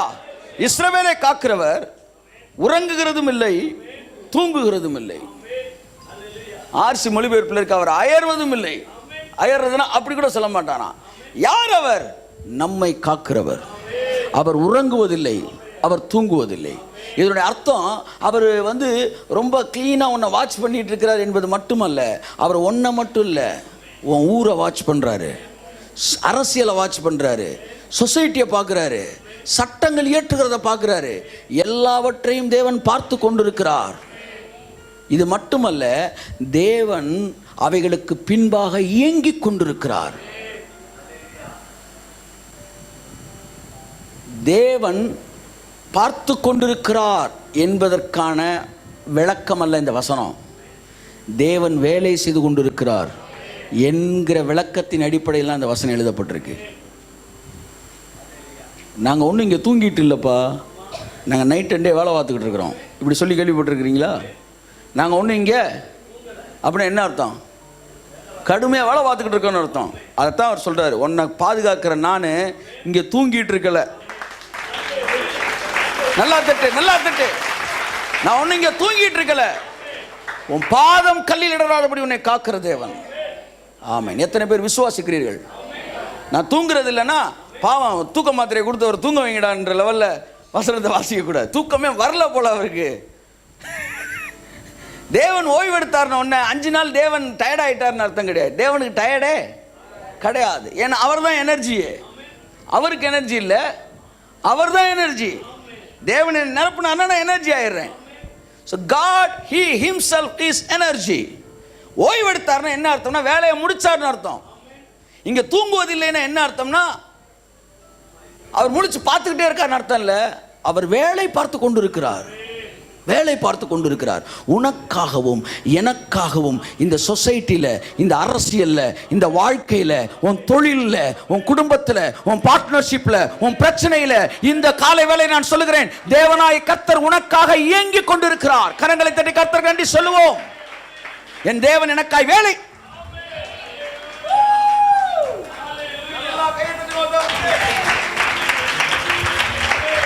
ரெண்டு கரங்களை உயர்த்தி சொல்லுங்க, என் தேவன் எனக்காக வேலை செய்து கொண்டிருக்கிறார். கையை தட்டுங்க அவருக்கு. ஆமென்.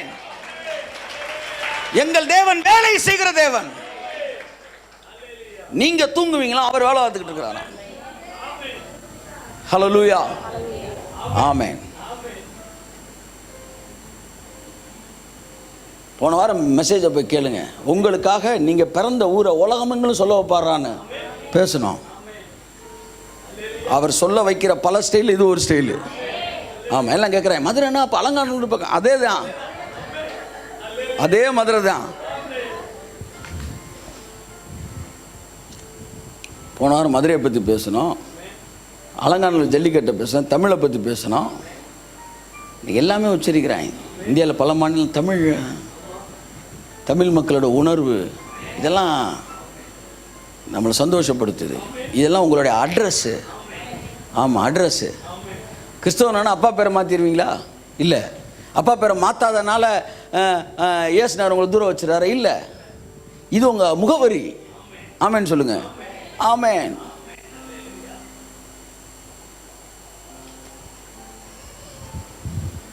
என்ன சொல்லிட்டு இருந்தேன் நான்? மாதத்துக்கு ஒரு தடவையாச்சும் வேட்டி கட்டிடுங்க எல்லாரும். ஆமாம், நியூ கவர்னன்ட்டு சட்டம் ஏற்ற மாதிரி மாதத்துக்கு ஒரு தடவை தமிழ் கலாச்சாரத்தின் ட்ரெஸ்ஸில் நீங்கள் வந்துடுறீங்க எல்லாரும். ஆமேன். முன்னாடிலாம் இந்த வேட்டி வழங்கும்லாம் விழாலாம் வைப்பாங்க, இப்போ அதெல்லாம் வைக்கிறதே இல்லை. ஏன்னா எவனும் வேட்டி கட்டுறது இல்லை போல். நேராக இப்போ இட்லியை வைக்கிறதுக்கு கட் பண்ணி போட்டுறாங்க.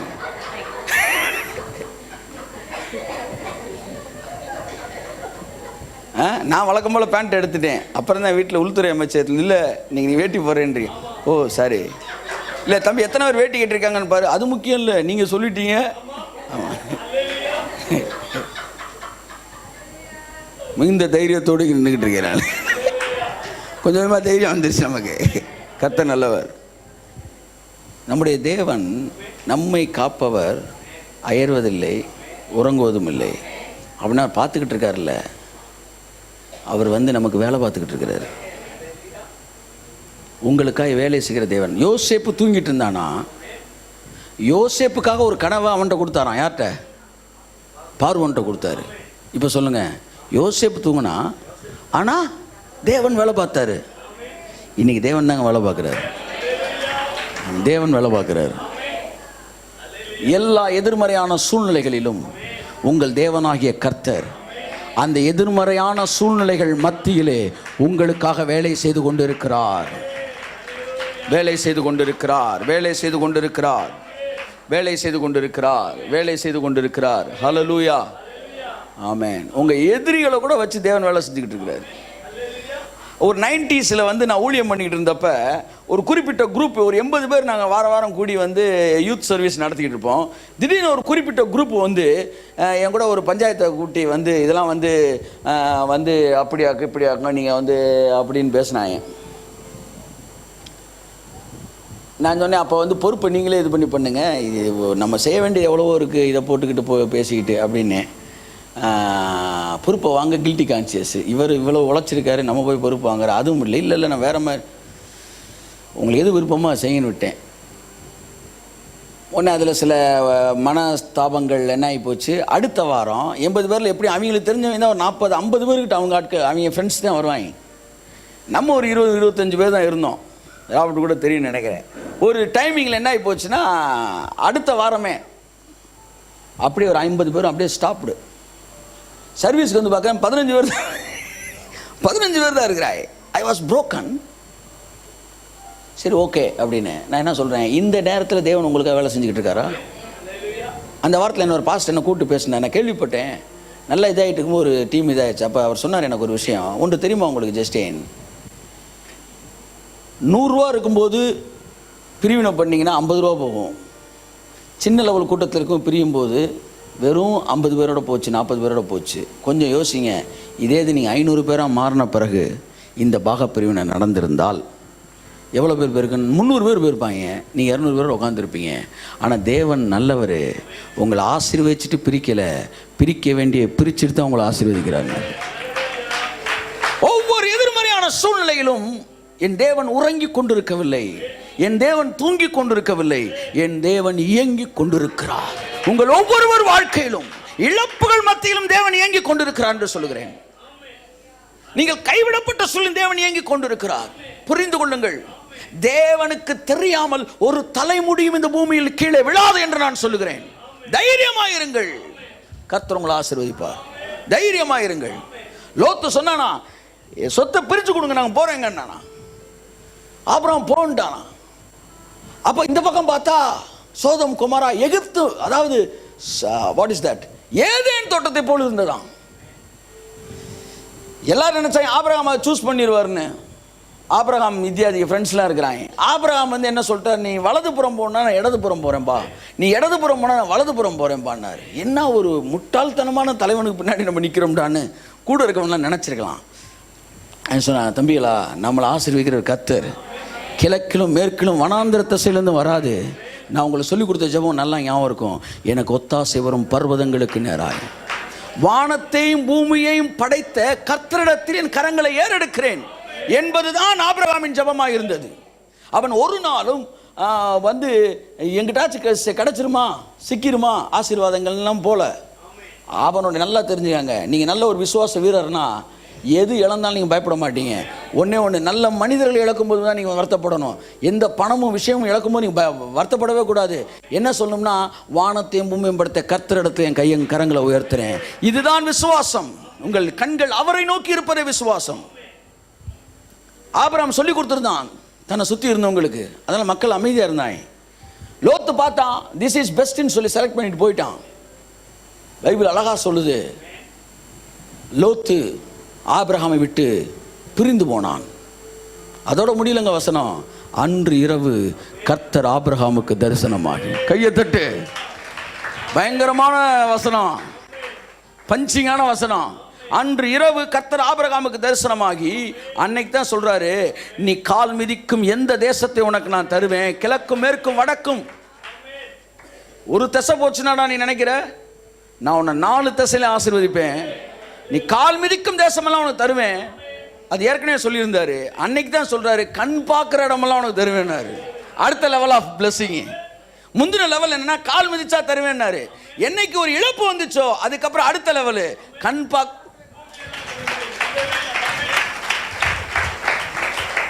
ஒரு இழப்பு வரும்போது நீங்கள் அடுத்த கட்ட ஆசீர்வாதத்திற்கு கடந்து வருகிறீர்கள். காரணம், உங்கள் தேவன் இயங்கி கொண்டிருக்கிறார். பார்க்கறதெல்லாம் உனக்கு தர வேண்டாம்னாரு. நேர எக்ஸிபிஷனில் போய் பைனாக்குலர் வாங்கியிருக்கணும்,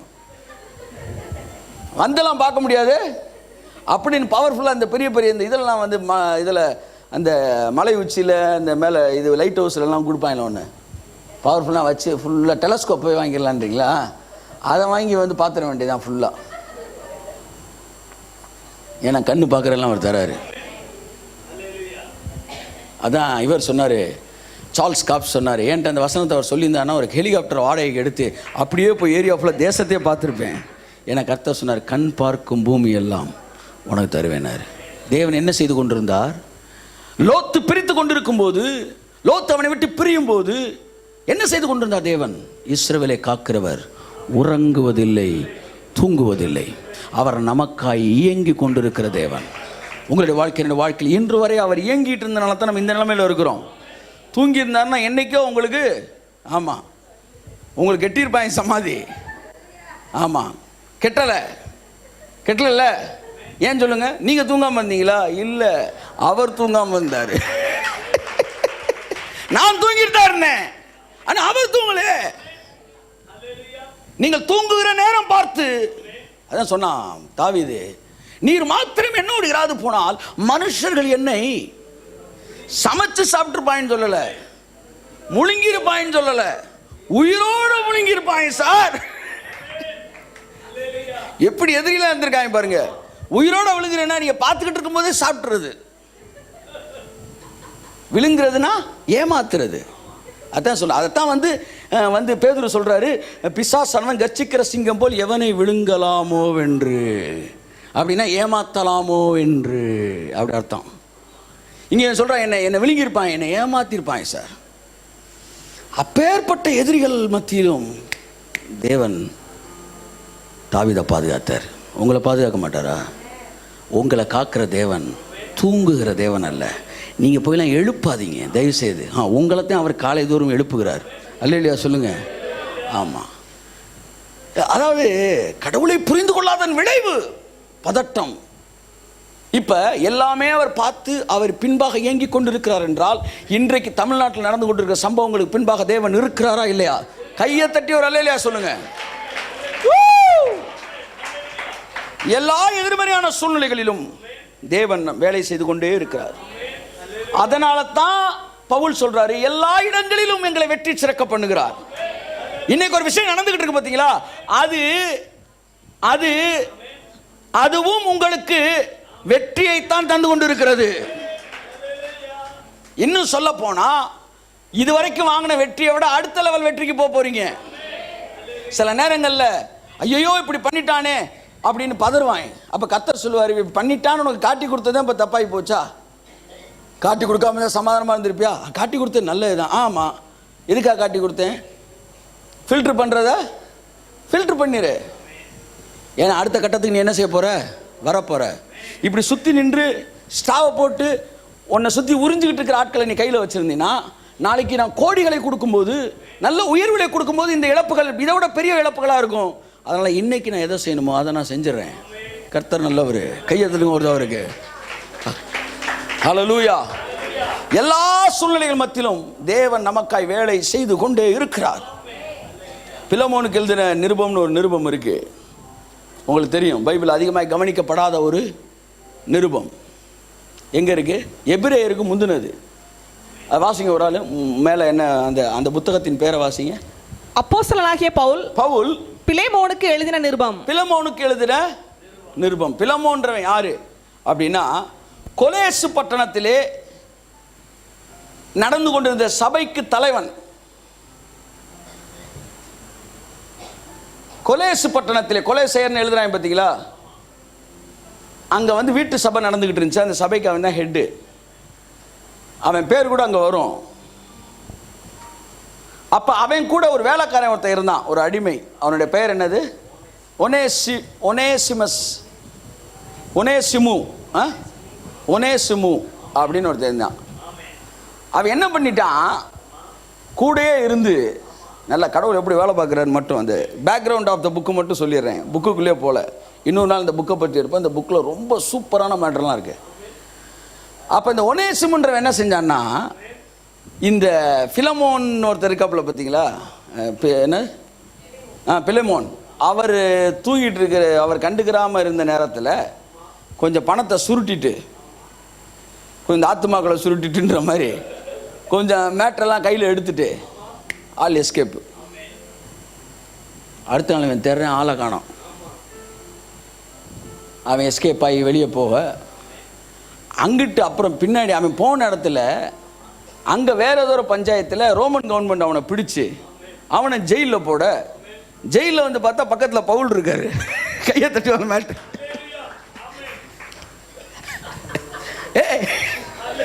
இங்கே ஜெயிலுக்கு வந்த ஜெயிலில் ஏற்கனவே பவுல் இருக்கு, அறிவியல் தெரில. உள்ளே வந்த உடனே பவுலை மீட் பண்ணுறான். என்னப்பா இங்கே இருக்கிறன்னு, இந்த மாதிரி பண்ணிட்டேன். அவன் ரட்சிக்கப்படாதவன், நன்றாக கவனிங்க. அதற்கு பிற்பாடு பவுலோடு அவனை ஒரே செல்லில் போட்டாங்க 2 பேரையும். அங்கே இந்த ஒனேசிமஸ் என்ன செய்கிறான், ரட்சிக்கப்படுறான். ரட்சிக்கப்பட்ட பிறகு நான் மனம் திருந்திட்டேன், இனிமேல் என் லீடர் தான் எனக்கு வேணும், என்னுடைய தலைவனுக்கு நான் போக விரும்புகிறேன்னும் போது ஒரு லெட்ரு எடுத்து இப்போ இவனுக்கு ஒரு ரெக்கமெண்டேஷன் லெட்ரு எழுதுகிறான். அந்த லெட்ரு தான் இந்த பிலமோனுக்கு எழுதிய நிருபம்.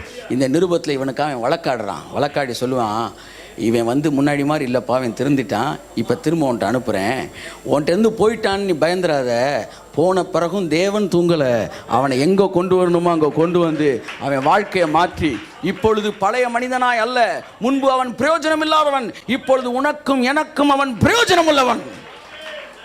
இஸ்ரவேலை காக்குகிறவர். கையை தட்டு. ஒருவேளை பிலமோன் நினைச்சிருக்கலாம், என்னையா ஒருத்தன் நல்லா தானே இருந்தான், இப்படி போயிட்டானே, கடவுளை நம்பி இப்படி லாஸ் ஆகி போச்சேன்னு. அவன் அங்கே போய் அடியாகி செல்லில் போய் அங்கே சரியாகி திரும்ப ரிட்டர்ன் ஆகி வரான். எழுதி கொடுக்குறாங்க, பார் பிலமோன், நீ எனக்கு சீசன், நான் வந்து உன்னை வந்து கிறிஸ்துக்குள்ளே நடத்தினேன், நீ உன் கீழே வேலை பார்த்தவன், அதனால நீ எனக்கு வந்து இங்கே வேலை பார்க்கணும், ஏன்னா நான் தான் உன்னை கிறிஸ்துக்குள்ளே உன்னை நான் பெற்றேன். ஆனால் இவன் எழுதுறாரு, நான் சிறைச்சாலையில் இருந்தபோது நான் பெற்ற மகனாகிய ஒனேசிமஸுக்காக எழுதுகிறேன். அப்படின்னா சிறைச்சாலையெல்லாம் பெற்றிருக்கிறேன். அப்படின்னா என்ன அர்த்தம், அவன் ரட்சிக்கப்பட்டு சிறைச்சாலையில் தான் எழுதுறேன். நீ எனக்கு நிறைய சேவை செய்ய வேண்டியது இருக்கு, உனக்கு பதிலாக இவனை நான் வச்சுக்கிறதுக்கு தான் எனக்கு ஆசை, ஆனாலும் உன்னுடைய பர்மிஷன் இல்லாமல் உனக்கு கீழே இருக்கிறவன். ஐயா நல்லா தட்டு. என்ன மனுஷன் பாருங்க, என்ன கண்ணியம் பாருங்க, என்ன வந்து ஒரு லீடர்ஷிப்க்கு அவன் கொடுத்த மரியாதையை பாருங்க. அப்படியாப்பா உங்க பாஸ்டர்ட்ட பஞ்சாயத்து பண்ணிட்டு அப்படியே எங்க கூட வந்துரு என்று சொல்லுகிற பல புத்தி கலண்ட முதிர்ந்த ஊழியர்களை நான் பார்க்கிறேன். போய் எதையாச்சும் ஒரு கம்ப்ளைண்ட் பண்ண அப்படி இங்கே வந்துருங்க. ஆனால் நல்ல தலைவன் என்ன செய்யறான், அவர் சம்மதி இல்லாமல் நான் எதுவும் செய்ய மாட்டேன். இத்தனைக்கும் அவர் வேற ஆளா இருந்தா, அதாவது இவனே கிறிஸ்துக்களை வழி நடத்தினவன், அதாவது சொல்லப்போனா மகனோட மகன். ஆனால் தெரிஞ்சுக்கங்க, தாத்தாவா இருந்தாலும் நைட்டு வீட்டில் ஸ்டே பண்ணா அப்பாட்ட பெர்மிஷனு, கையை தட்டு. அப்பா பார்த்து சரி தாத்தா வீட்டில் தங்கிக்கான்னு சொன்னா தான் அது அவன் செய்யறான் பாருங்க. தான் கிறிஸ்துவுக்குள் வழி நடத்தின ஒரு நபருக்கு கீழே இருக்கிற ஆளை கூட இவன்கிட்ட பெர்மிஷன் கேட்டு உன் சம்மதி இல்லாமல் அவனை நான் என் கூட வச்சுக்க எனக்கு விருப்பம் இல்லை, அதனால நீ எதையுமே கட்டாயத்தில் செய்யக்கூடாது, நீ சந்தோஷத்தில் செய்யணும், அதனால் எனக்கு வந்து லீடர்ஷிப்புக்கு நான் மரியாதை என்னன்னு தெரியும், அதனால் இவனை மாறிட்டான், தயவுசெய்து இவனை ஏற்றுக்க. ஒருவேளை இவன் ஏதாவது உனக்கு நஷ்டத்தை ஏற்படுத்தி இருந்தால் அதை என் கணக்கில் வைத்துக்கொள், நான் கட்டாயமாக அதை செலுத்தி தீர்ப்பேன். பவுலாகிய நான் என் சொந்த கைகளால் இதை எழுதுகிறேன், கட்டாயம் என்ன லாஸ் பண்ணான்னு சொல்லி நான் தரேன். சொல்லிட்டு சொல்கிறான், நீ உன்னையே எனக்கு தரணுன்றதை நீ மறந்துடாத, நீ அவ்வளோ எனக்கு கடமைப்பட்டிருக்கிறேன்னு சொல்லி இவனை மறுபடியும் அந்த லெட்டரை கொடுத்து அனுப்புகிறான். பின்பாக ரட்சிக்கப்பட்டவங்க போய் அதுக்கப்புறம் அந்தியோகி சபையில் பிஷப் ஆயிடுறான் ஃபியூச்சரில். அது ஹிஸ்ட்ரி பாருங்க. என்ன சொல்ல வரல, தேவன் இயங்கிக்கிட்டே இருக்கிறாரு.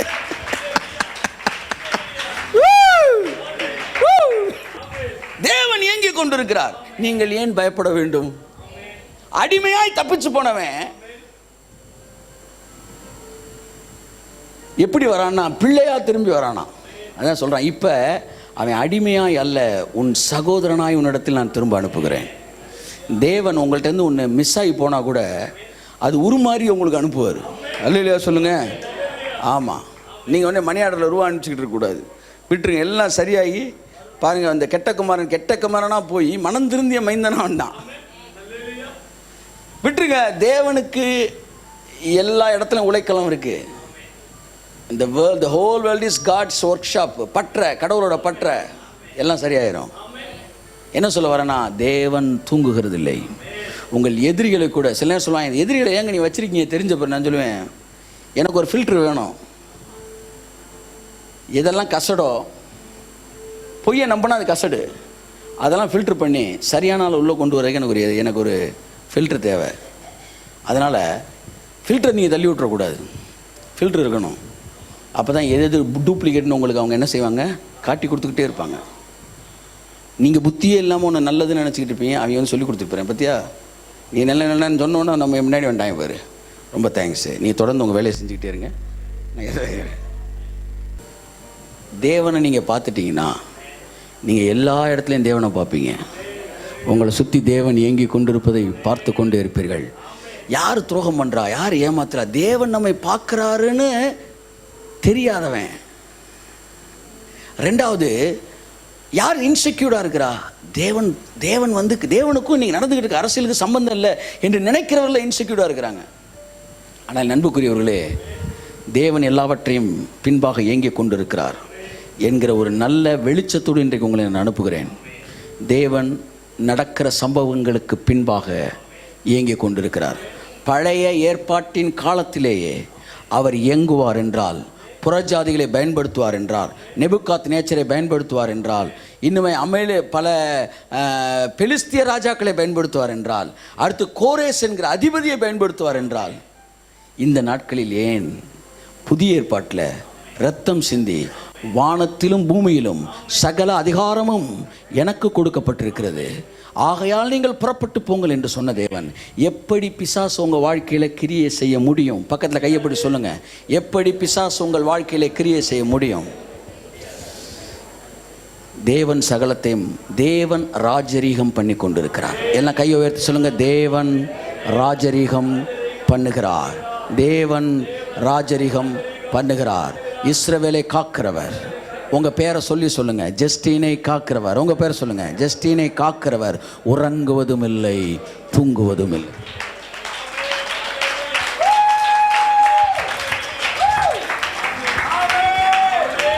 ஆமென், ஆமென். இங்கே யாரும் தூங்கிட்டு இல்லைப்பா, உனக்காண்டி வேலை பார்த்துக்கிட்டு இருக்கிறேன், அந்த ஸ்டைல்லாம் சொல்லியிருக்கிறாரு. உன்னை காப்பாற்றுற தேவன் தூங்கலை, இங்கே தூங்கிட்டு இல்லை, எல்லாம் வேலை பார்த்துக்கிட்டு இருக்கிறேன். ஆமென். கடலுக்குள்ளே நீ போனாலும் அங்கே நான் இருக்கிறேன், மீன் வயிற்றுக்குள்ளே போனாலும் அங்கே நான் இருக்கிறேன். யோனா இருந்த மீனுக்குள்ளே, நோவா இருந்த பேழைக்குள்ளே, மோசே ஜெபிச்ச மலையில், எலியா படுத்த செடியில், எங்கும் நிறைந்தவர். கரங்களை தட்டி கர்த்தர்காண்டி சொல்லுவோம். ஆமென், ஆமென். எல்லா இடத்துலையும் இருக்கிறாராம். அவன் மீன் வயிற்றுக்குள்ளே இருந்து ஜெபம் பண்ணானாங்க, தேவன் அதை கேட்டாராம். சகலத்தையும் தேவன் நன்மைக்கு எதுவாய் செய்கிறார். நினிவே பட்டணத்தில் மீனை தான் கடவுளாக கும்பிட்டாயலாம். மீன் தான் இவங்களுக்கு கடவுளாம். மீன் கனவுல வந்து சொன்னா கேட்டுருவாங்களாம்.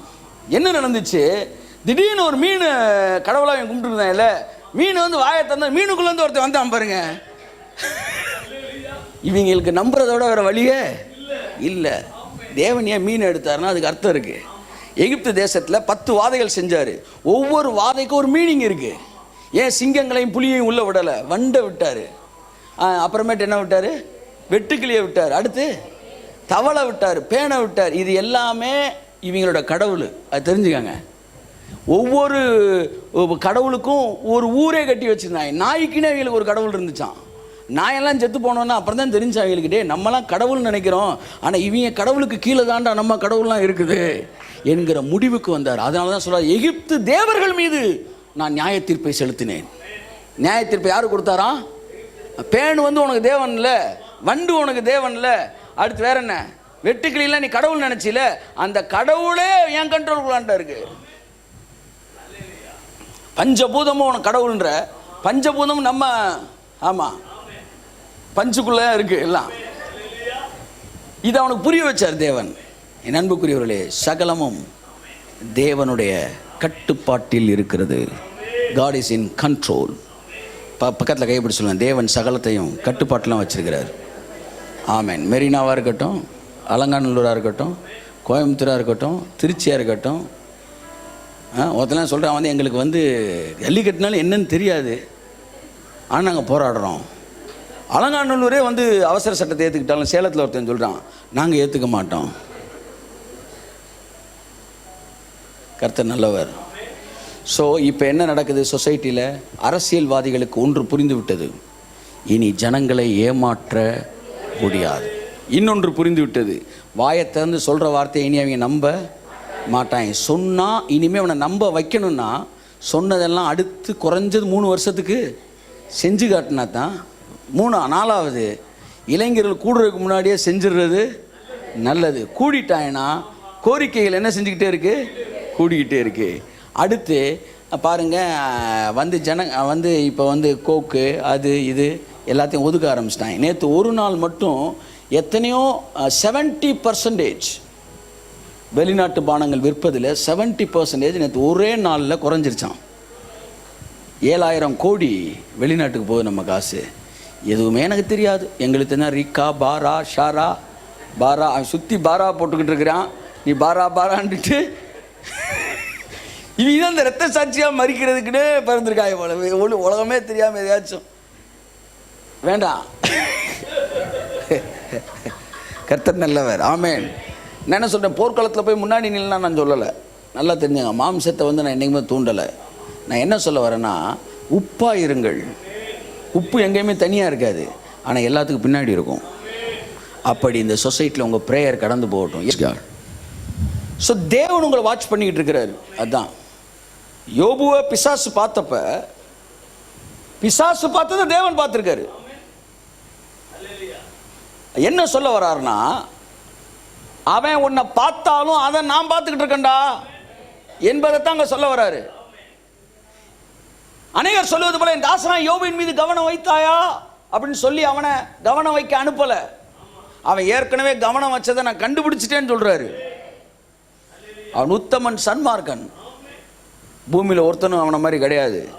அதனால் ஒன்று தெரிஞ்சுக்க, நீ பார்த்தாலே இங்கே எனக்கு ஸ்க்ரீனில் தெரிஞ்சிருன்றார். நம்ம வீட்டை சுற்றி நீங்கள் கேமரா வச்சுருக்கீங்களோ இல்லையோ, அவர் கேமரா வச்சுருக்கிறாரு.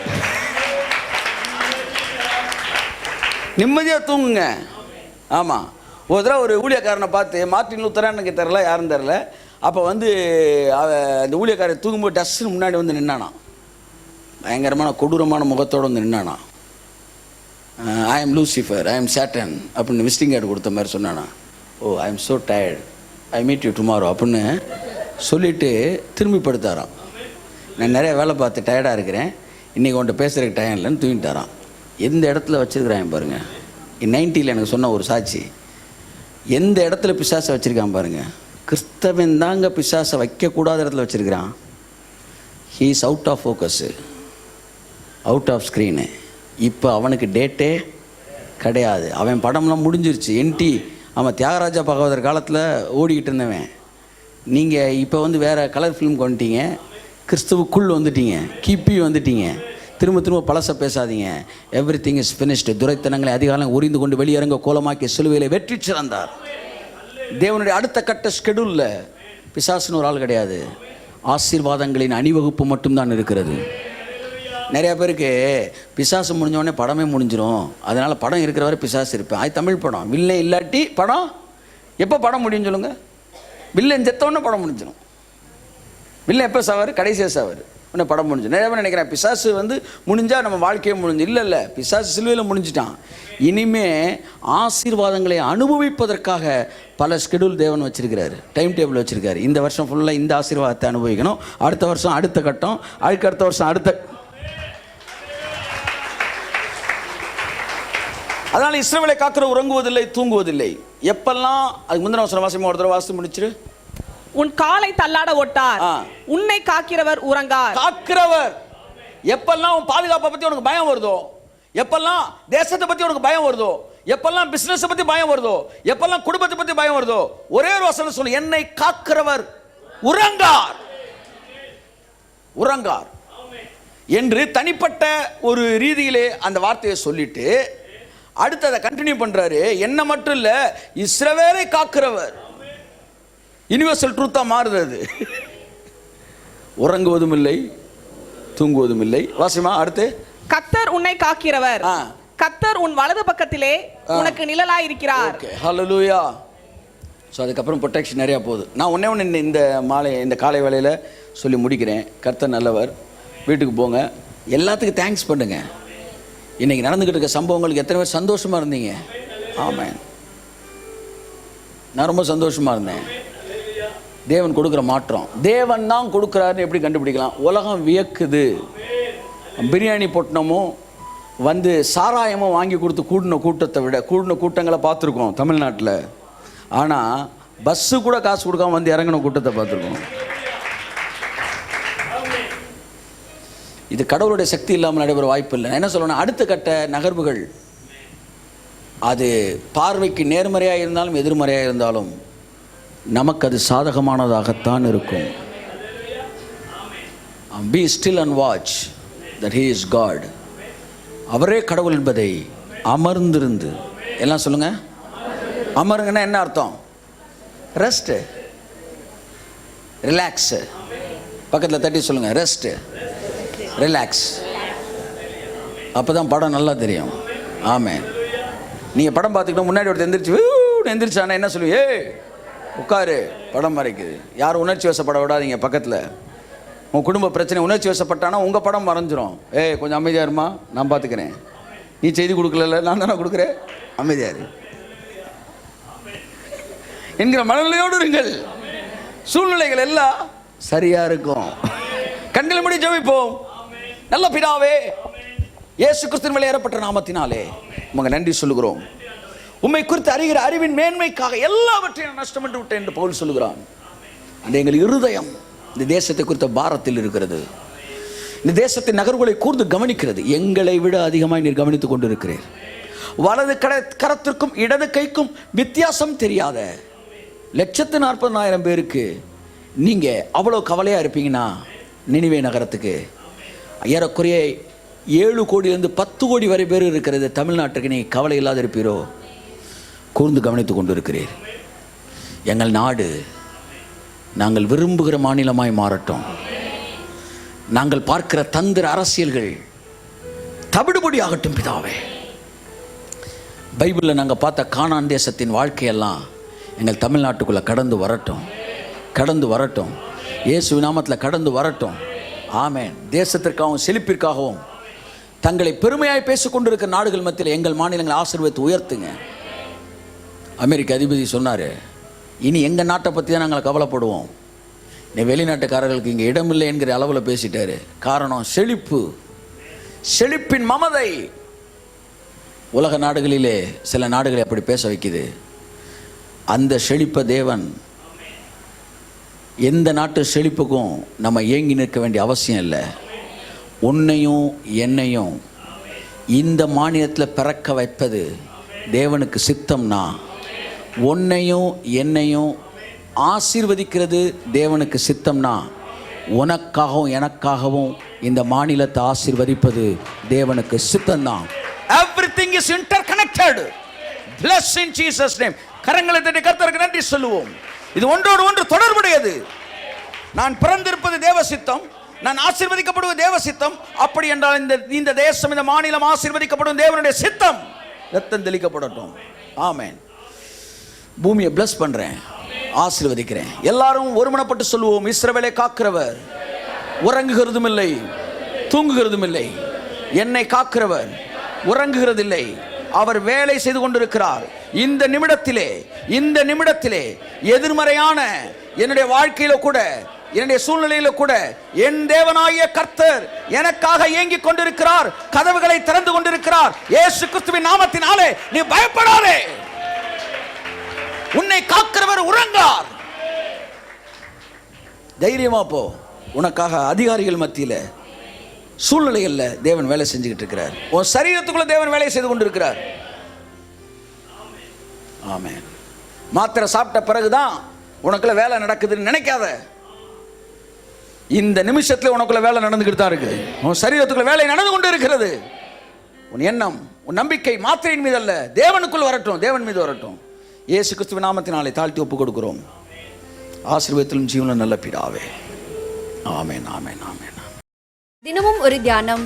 ஃபேஸ்புக்கில் சகோதரர் டி. ஜஸ்டின் அவர்களின் வீடியோவை தினமும் பார்க்க ஜஸ்டின் இந்தியா பேஜை லைக் கொடுக்கவும். 30 நாட்கள் 30 தியானங்கள். சகோதரர் டி. ஜஸ்டின் அவர்களின் ஜென்டில் வாய்ஸ் தமிழ் மாத பத்திரிகை பெற உங்கள் முகவரியை 87 60 60 90 90 மற்றும் 87 60 60 90 20 என்ற எண்களுக்கு SMS செய்யவும். எங்களது முகவரி கர்த்தரின் சேனை சர்வதேச ஊழியங்கள் H37 TNHB காலனி செக்டார் 1 மற்றும் 2 டெலிஃபோன் எக்ஸ்சேஞ்ச் அருகில் ஆணையூர் மதுரை 17. எங்களுடைய தொலைபேசி எண்கள் 87 60 60 90 20 87 60 60 90 30 87 60 60 2000 மற்றும் 87 60 60 3000.